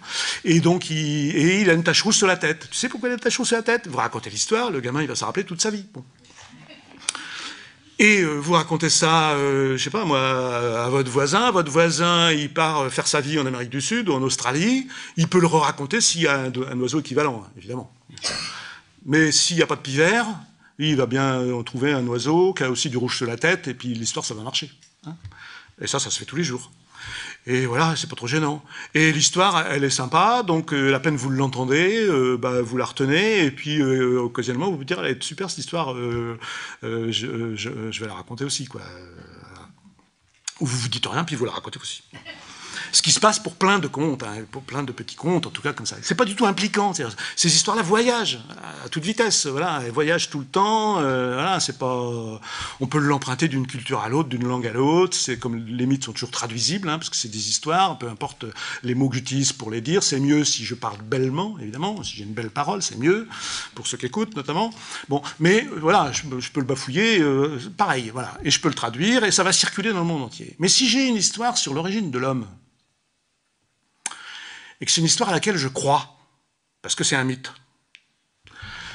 et que je la raconte à quelqu'un qui en a une autre, ça m'aiderait qu'il fasse l'échange. Il dit, ah, c'est sympa ton histoire, toi, sur l'origine de l'homme. Moi, je croyais que c'était Dieu, tout ça, le premier jour, deuxième jour, troisième jour, là, les trucs là, dans le livre, là. Mais non, c'est sympa ton histoire, je vais plutôt croire ça. Bah non, hein, ça se saurait, il suffit de voir la télé pour voir que les gens qui tiennent pour une histoire n'ont pas envie de ce type, n'ont pas du tout envie d'en changer. Ils sont même prêts, plutôt généralement, à convaincre les autres que c'est eux qui ont la bonne histoire et que les autres se trompent. Voilà, et c'est comme ça depuis longtemps. Donc que faire? Parce que là, on n'y peut rien, c'est comme ça. C'est un truc d'observation, il y a des gens qui racontent des histoires, les autres ils en racontent une autre, c'est pas la même, ils se considèrent réciproquement comme des ânes, parce que les autres ils racontent des trucs, c'est n'importe quoi, et quand même c'est tellement important qu'il faudrait mieux qu'ils croient ce que je crois, parce que là, sinon ça va pas aller. Donc là, on a tout ce qu'il faut pour que ça finisse pas bien l'affaire. Hein. Que faire? Eh bien, la première des choses pour moi, c'est de dire... parce que la question, c'est est-ce que c'est vrai ou est-ce que les deux histoires sont vraies? Ben non, pas possible, déjà. Bon, alors, il ne reste plus beaucoup de solutions. Hein. Il y en a une qui est vraie, puis pas l'autre, ou toutes les deux sont fausses. Mais là, personne va être prêt à accepter ça. Dire pourquoi mon histoire à moi serait moins vraie que la sienne? C'est moi qui ai la vraie histoire. Bon. Et puis, si vous dites les deux sont fausses, les deux, ils vont se mettre contre vous, là, du coup, en disant non, mais oh, hein, bon. Donc ça va pas faire. Et en général, il est inutile, absolument inutile de parler, de discuter. On peut en parler. Mais discuter de croyances, ça sert à rien. Mais strictement à rien. Vous prenez quelqu'un qui croit que régulièrement, il y a des gens qui viennent de l'espace, dans des genres de cigares soucoupes, on ne sait pas trop. Bon. Et ils ponctionnent des humains, là, pour faire des expériences, on ne sait pas trop... Puis il les ramène ensuite. Il y a des gens qui croient ça. Il y a des gens qui croient tellement que même ils ont été faire des déclarations à la gendarmerie au risque de passer pour complètement fous. Et il y a des gens qui écrivent des livres là-dessus, hein, qui racontent leur expérience parce que ça les a traumatisés, quoi. Hein, voilà. Et puis des gens qui disent non mais oh, n'importe quoi, pas possible, soucoupe volante, et puis quoi. Bon, c'est un mythe contemporain, c'est une hallucination collective, je sais pas quoi, un truc psy, quelque chose, quoi. Bon, mais non, c'est pas possible. Donc vous prenez un de chaque, là, vous le mettez autour de la table, vous dites, bon, allez, discutez, parce que moi j'aimerais bien savoir ce qui est vrai, quoi. Bon, et bien s'ils vont discuter, s'ils veulent bien, ça peut durer longtemps, hein. Donc il faut mieux préparer des coups à boire. Bon. Si ça se passe bien, ben, ils vont discuter toute la nuit, genre, voilà, et puis le lendemain matin, celui qui croit au second volant, il va continuer à y croire, l'autre qui ne croit pas, il va continuer à pas y croire, ça ne sert à strictement à rien. Au mieux, ça sert à passer un bon moment s'ils discutent, puis que c'est sympa, puis rigolo, puis qu'ils gardent un peu d'humour là-dessus, puis qu'ils sortent 3-4 vannes. Mais si ils sont pas du tout d'humour sur leurs affaires et tout, et ça va finir en pugilat, le truc, ça va pas. Et donc ça sert à rien, dans tous les cas de figure, ça sert à rien. Alors qu'est-ce qu'on fait? Eh bien, c'est très simple. On va dire on s'en fout. Enfin, c'est pas qu'on s'en fout.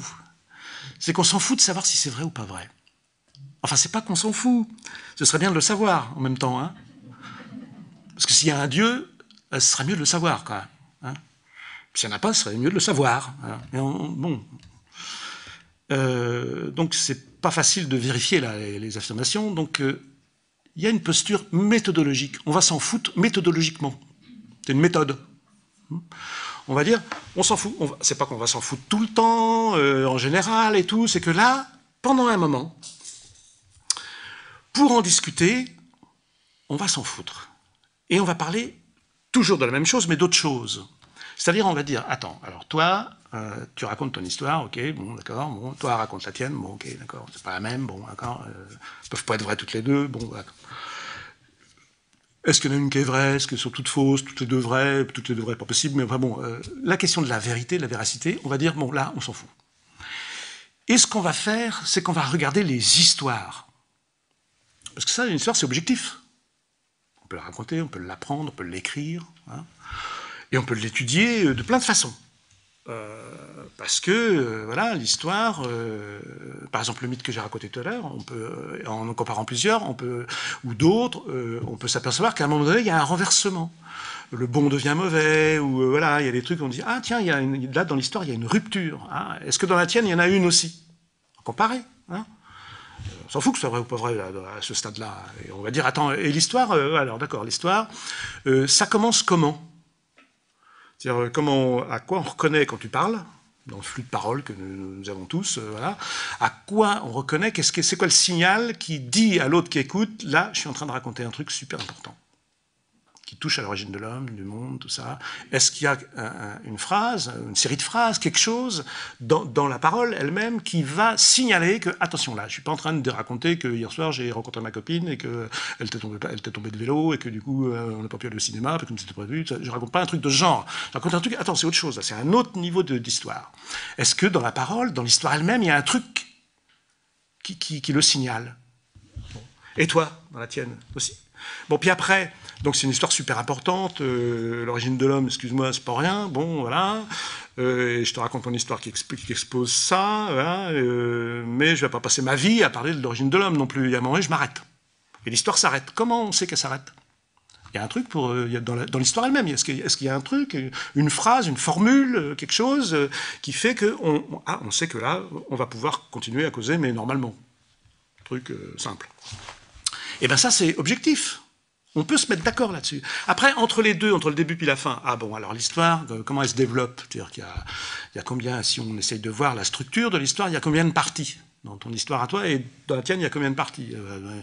Ben moi, il y a 3 parties. Et si je dis, bah non, il y en a 4. Bon, bah on va pas se taper dessus, hein. On va dire, attends, on va regarder. Hein. C'est quand même assez simple. Donc on va regarder, c'est quoi tes parties, on va regarder, oui, bon voilà, c'est quoi ton critère pour identifier une partie, et on va se mettre d'accord, il y en a 3, il y en a 4, c'est pas les 2 à la fois. Bon voilà, hein. Et bien la tienne, voilà. Ah, les 2 ont 3 parties, ou les 2 ont 4 parties, il y en a une qui a 3, voilà. Là, on peut discuter à partir de la même matière, sans se taper sur la figure. Et ça peut durer longtemps, puis c'est super rigolo, intéressant. On peut dire aussi, ah mais ton histoire, elle est super, je ne connaissais pas celle-là, tiens. Et alors, c'est toi qui l'as inventée? En général, la réponse c'est non, pour ce genre d'histoire. Ah bon, c'est pas... Alors comment tu la connais? C'est ton papa qui l'a raconté, ta mémé, c'est quoi, tu l'as lu dans un livre? Une anthologie de... Non. Bah voilà, il y a une réponse à ça. Ce qui est une réponse objective, voilà. Et toi, voilà. Et ah oui, tu la tiens de c'est tes parents, ta famille, ton grand-père, tout ça qui raconte ça. Mais lui, comment il connaît? C'est lui qui l'a inventé du coup? Bon, voilà, ça, on peut en parler. Et on peut peut-être après se documenter, parce que si c'est une histoire suffisamment répandue, ben, y a peut-être des gens qui l'ont étudiée, et qui, par exemple, je sais pas, moi, si c'est une histoire qui est écrite dans un livre qui s'appelle le Coran, ben, cette histoire, elle existe depuis quand? Elle existe depuis que le Coran a été écrit? Ou est-ce qu'elle existait avant? D'abord, si elle existe que depuis que le Coran il a été écrit, c'est qu'elle a une date. Et les gens avant, comment ils faisaient alors pour répondre à la même question hein. Et si ton histoire, toi, je trouve une date et ça peut pas être avant parce que voilà, c'est la première attestation et tout, et la tienne on trouve aussi, voilà, mais il y en a une qui est plus vieille que l'autre. Ça veut dire quoi? Puis c'est en gros la même histoire. Il n'y aurait pas, par exemple, un groupe qui aurait piqué l'histoire de l'autre, par exemple, ou qu'on aurait hérité, ou je sais pas, il ne serait pas passé un truc comme ça, où il aurait un peu bricolé, modifié, mais au fond, ce ne serait pas la même histoire. Voilà. Toute cette approche-là, qui est de la mythologie comparée, toute simple, hein, on peut le faire tranquillement. Le temps qu'on fait ça, on a oublié la question, même si on l'avait décidé méthodologiquement au départ, la question de la véracité. Et on peut aussi ne pas le décider et faire juste ce que je viens de dire, procéder comme je viens de le dire, et on va l'oublier, cette question de la véracité. Et on va continuer à parler de ces histoires en les comparant, mais en oubliant la possible importance que ces histoires peuvent prendre pour des gens qui considèrent que c'est la vérité, ou pour d'autres qui considèrent que c'est complètement faux. Et en faisant ça, eh bien, on fait typiquement le pas de côté de l'anthropologie. Le pas de côté de l'anthropologie, vous savez, c'est ce que j'ai dit au début, c'est faire un détour par une autre culture, essayer de considérer avec bénévolence l'autre culture. J'arrive pas en disant mais qu'est-ce que c'est que ce ramassis de sauvages, mais c'est n'importe quoi, on a vu comment ils bouffent, non, bon voilà, t'as vu la langue, là on comprend rien c'est quoi ces borborigmes. Non, je viens avec attention, avec bénévolence, et je dis waouh, c'est pas vous faites comme ça et tout, c'est intéressant, je note, voilà, bon là j'écoute, j'apprends parce que je savais pas, et je viens pas en disant je sais tout, non, voilà, avec bénévolence, voilà, et là on peut faire pareil avec ces histoires-là. C'est typiquement l'anthropologie, parce que du coup, ça va me permettre quoi? Ça va me permettre ensuite de reconsidérer, moi, ma propre position, en disant, ah ben c'est différent, comment se fait-il, en fait? C'est pas forcément parce que j'ai raison, c'est peut-être qu'il y a eu un truc qui s'appelle l'histoire, en général, avec un grand H, qui s'est passé des trucs qui me dépassent moi complètement, et qui font que j'hérite d'une toute une série de choses, et l'autre, là, il hérite d'une autre série de choses qui sont voilà, pas les mêmes, quoi, voilà, c'est tout. Mais qu'au fond, peut-être que nous avons quelque chose en commun, qui est la croyance, par exemple. Ce que nous désignons communément par la croyance. Et l'incroyance, parce que ça va forcément l'un avec l'autre. On ne peut pas considérer l'un sans l'autre. Hein. Donc quand on fait comme ça, c'est complètement différent. Pour reprendre mon exemple des soucoupes volantes, je la développe un peu parce que, bah, sûrement vous connaissez, mais il y a des bibliothèques entières qui sont remplies, alors, notamment dans le monde nord-américain, mais en France aussi il y en a plein, soit qui ont été traduits en français, soit qui ont été directement écrits en français, de gens qui vous racontent une histoire comme celle-ci. Voilà, je rentrais chez moi avec ma bagnole, il faisait nuit, je roule sur la route, personne, bon. Et pof, le moteur s'arrête. Et les lumières s'éteignent, tout, je fais clic, clic, plus rien. Ah merde, la batterie, je sais pas trop, bon, au milieu de nulle part. Alors là, bon, bon, voilà, j'étais là, et puis du coup, je vois une petite lumière.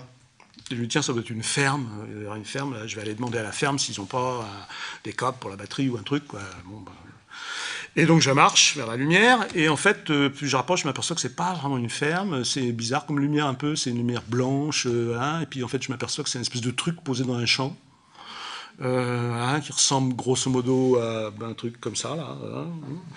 Et bon, et j'approche, et à ce moment il y a une porte qui s'ouvre, il y a un truc ça coulisse, ça s'ouvre, il y a une échelle qui descend comme ça, il y a un bonhomme qui descend, vachement bizarre le bonhomme, tu vois, les grands yeux, pas de bouche. Et donc il parle pas, mais je comprends ce qu'il me dit. Incroyable, un truc, bon voilà. Et il me dit de monter, et je comprends ce qu'il me dit sans qu'il parle, incroyable. Et alors et puis je peux pas m'empêcher de lui obéir. Et je vais me barrer, mais j'ai la trouille et tout, mais je peux pas m'empêcher de grimper l'échelle. Je rentre dans le machin là. Et là, c'est très curieux parce que c'est une lumière blanche partout, mais il y a pas de lampe. C'est un peu lumière de salle d'opération là, complètement blanc, pas d'ombre. Et puis il y en a d'autres comme lui là qui sont autour. Il m'allonge. Puis je peux pas résister, quoi. Très bizarre. Et il m'allonge sur une espèce de truc qui ressemble à une table d'opération. Et puis là, je suis pas endormi, mais je vois tout ce qui se passe. Je comprends. Ils discutent entre eux. Ils sont pas de bouche, mais je comprends. Voilà. Et puis ils me trifouillent là, quelque part. Ils font des trucs. Je sens qu'ils m'ouvrent, en fait. Mais ça me fait pas mal. C'est vachement bizarre. Et alors, et je sens qu'ils enlèvent quelque chose et ils remettent autre chose. Et puis ils me disent bon bah c'est bon, voilà, peut y aller. Donc et avant de partir, ils me disent un truc super important. Et donc là, je redescends et tout, et voilà. Mais en fait, je raconte ça maintenant, mais en fait, j'ai tout oublié ce moment, parce que en fait, le lendemain, à l'aube, je me suis réveillé dans ma bagnole. Enfin, le lendemain, enfin plus tard, quoi, je sais pas trop, parce que j'avais pas vu le temps passer non plus. Hein. Je me réveille dans ma bagnole. Pourquoi je me suis arrêté là bon, j'ai dû avoir un vieux coup de barre. Hein, bon, et donc je tourne la clé, la bagnole démarre. Et je rentre chez moi. Et ma femme me dit tu peux me dire là depuis 3 jours où est-ce que tu étais passé 3 jours, mais enfin, oh là là. Et donc je me rappelais de rien, quoi, atroce, quoi.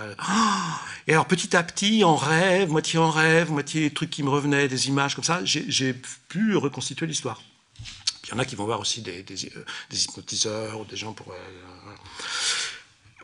retrouver la mémoire et tout. Ils retrouvent la mémoire de tout le truc, ils reconstituent toute l'histoire. Et alors, l'histoire, qu'est-ce que je fais? Je raconte ça, je raconte pas et tout. En même temps, il faut que je raconte parce qu'il se souvient aussi que, avant de partir, les types, ils lui avaient dit un message super important. Mais en fait, c'est important, c'est un message pour l'humanité. Alors, ils lui ont dit un truc du genre bon, tu diras à l'humanité, si tu la rencontres, tu diras à l'humanité que, en fait, faut pas continuer comme ça, parce que si l'humanité continue comme ça, elle va se perdre. Hein. En substance, le message. Hein, voilà.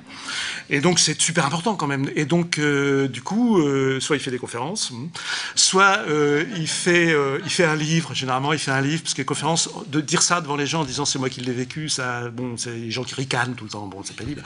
Donc, préfère faire un livre, c'est bon, plus tranquille, et qui raconte ça. Et ils avaient des bibliothèques entières comme ça. Il y a des sociologues et des psychologues américains qui ont étudié ces gens. C'est des gens comme vous et moi, parfaitement normaux, parce qu'on va plus se dire, ouais, ils ont peut-être un petit, bon, pète au casque, et ben non. Non, ils ont un profil psychologique extrêmement varié, il n'y a pas de constante, il n'y a pas de constante socio-professionnelle, tout ça, c'est des gens normaux. Et les gens qui vous racontent ça, en face, vous avez peur, ils vous disent, ça m'est arrivé. Donc vous faites quoi? Vous dites, non, c'est pas vrai. Je te dis que ça m'est arrivé. Ah bah oui, mais vous n'y étiez pas, tout ça. Que faire avec ça encore, une fois de plus hein. Et vous avez des groupes qui ensuite élaborent là-dessus, Raël, vous avez dit quelque chose, le mouvement raélien, vous avez des gens qui pensent, qui disent que ça leur est arrivé, ou un qui dit que ça leur est arrivé, et du coup ils montent tout un mouvement et une religion, puisque les raéliens c'est devenu une religion, voilà, et ça prend une ampleur incroyable, quoi. Et vous êtes là en train de ricaner, mais ça ne le fait pas, parce que oui, ils continuent quand même, quoi. Donc que faire hein dans l'histoire que j'ai racontée, il y a un détail qui tue. C'est l'échelle. Parce que, évidemment, les extraterrestres, évidemment, ils viennent d'années-lumière et tout, ils ont trouvé le moyen de traverser l'espace à fond les gamelles, beaucoup plus vite qu'à la vitesse de la lumière, ce qui fait que nous, on n'y arrive pas, eux, ils y arrivent, tout ça, bon, voilà, je vous explique ça. Oui, ils ont un système de traverser les espaces-temps, blabla, bon, tout ça, voilà, ils arrivent, et tout, donc la technologie, je ne t'explique pas, quoi, le niveau technologique, waouh, on ne peut même pas. Enfin. Et les mecs, ils descendent de leur truc avec une échelle. Non, attends, qui peut croire un truc pareil, quoi? C'est comme dans les mythes grecs, quoi. Tu écoutes un moment, puis à un moment donné, tu dis non, ouais, oh là, ça va, quoi. Tu es en train de me raconter un mythe. Au sens, c'est n'importe quoi. Bon, et donc, là, je vous raconte une deuxième histoire, puis j'arrête. En Sibérie, vous avez des gens qui vous racontent, et c'est les chamans qui racontent ça, qui vous racontent cette histoire, qui vous disent, voilà, un jour, je quitte le village, et je marche voilà, sur une piste, quoi, et très curieux, parce qu'à un moment donné, au milieu du chemin, quoi, il y avait une échelle. Je grimpe l'échelle. Qu'est-ce que vous auriez fait hein? Je grimpe l'échelle. Je grimpe, et j'arrive à une grotte. Une grotte en l'air. Hein. Et je rentre dans la grotte. Et c'était une grotte, contrairement aux grottes ordinaires, extrêmement lumineuse à l'intérieur. C'était une lumière comme celle du soleil qui vient de nulle part et qui est là, qui éclaire et tout. Et là, il y avait Dali, pas le peintre, la déesse de la chasse, qui s'appelle Dali. Et qui me dit, voilà, qui commence à me parler, je comprends ce qu'elle dit, super, alors il faut voir la Dali, la super fille et tout, waouh, bon, le mec, ils font, évidemment, il peut pas résister à rien de ce qu'elle dit et tout, voilà, donc elle l'allonge sur une grosse pierre, elle commence à lui troufouiller des trucs, elle l'ouvre, mais bon, lui, il est là, il sent rien, il sent qu'elle fait des trucs, puis il comprend ce qu'elle fait, mais il peut plus bouger, il est complètement en catalepsie, là, elle lui enlève une côte, et elle remplace par une côte en bois ou en pierre. Hein, et après, elle lui dit de redescendre. Mais avant qu'ils disent à sa tribu qu'ils arrêtent de rompre tel ou tel tabou, généralement sexuel, parce que sinon, il n'y aura plus de gibier. Et il redescend. Et en fait, c'est pareil, en fait, il redescend, oui, mais en fait, il s'est rappelé de rien, il s'est simplement endormi sur le chemin, et il se réveille, et il a tout oublié, et petit à petit, ça lui revient, l'échelle, la grotte, Dali, le message. Et donc, il délivre à sa tribu le message, et c'est comme ça qu'il est devenu le chaman de la tribu. Voilà, donc je ne sais pas si vous croyez plutôt à la première histoire, ou si vous croyez plutôt que c'est la deuxième qui est vraie, ou si vous croyez à aucune de ces histoires, vous ne pouvez pas croire que les deux sont vrais, ça m'étonnerait un peu quand même, ça me surprendrait de vous, hein, comme je vous connais.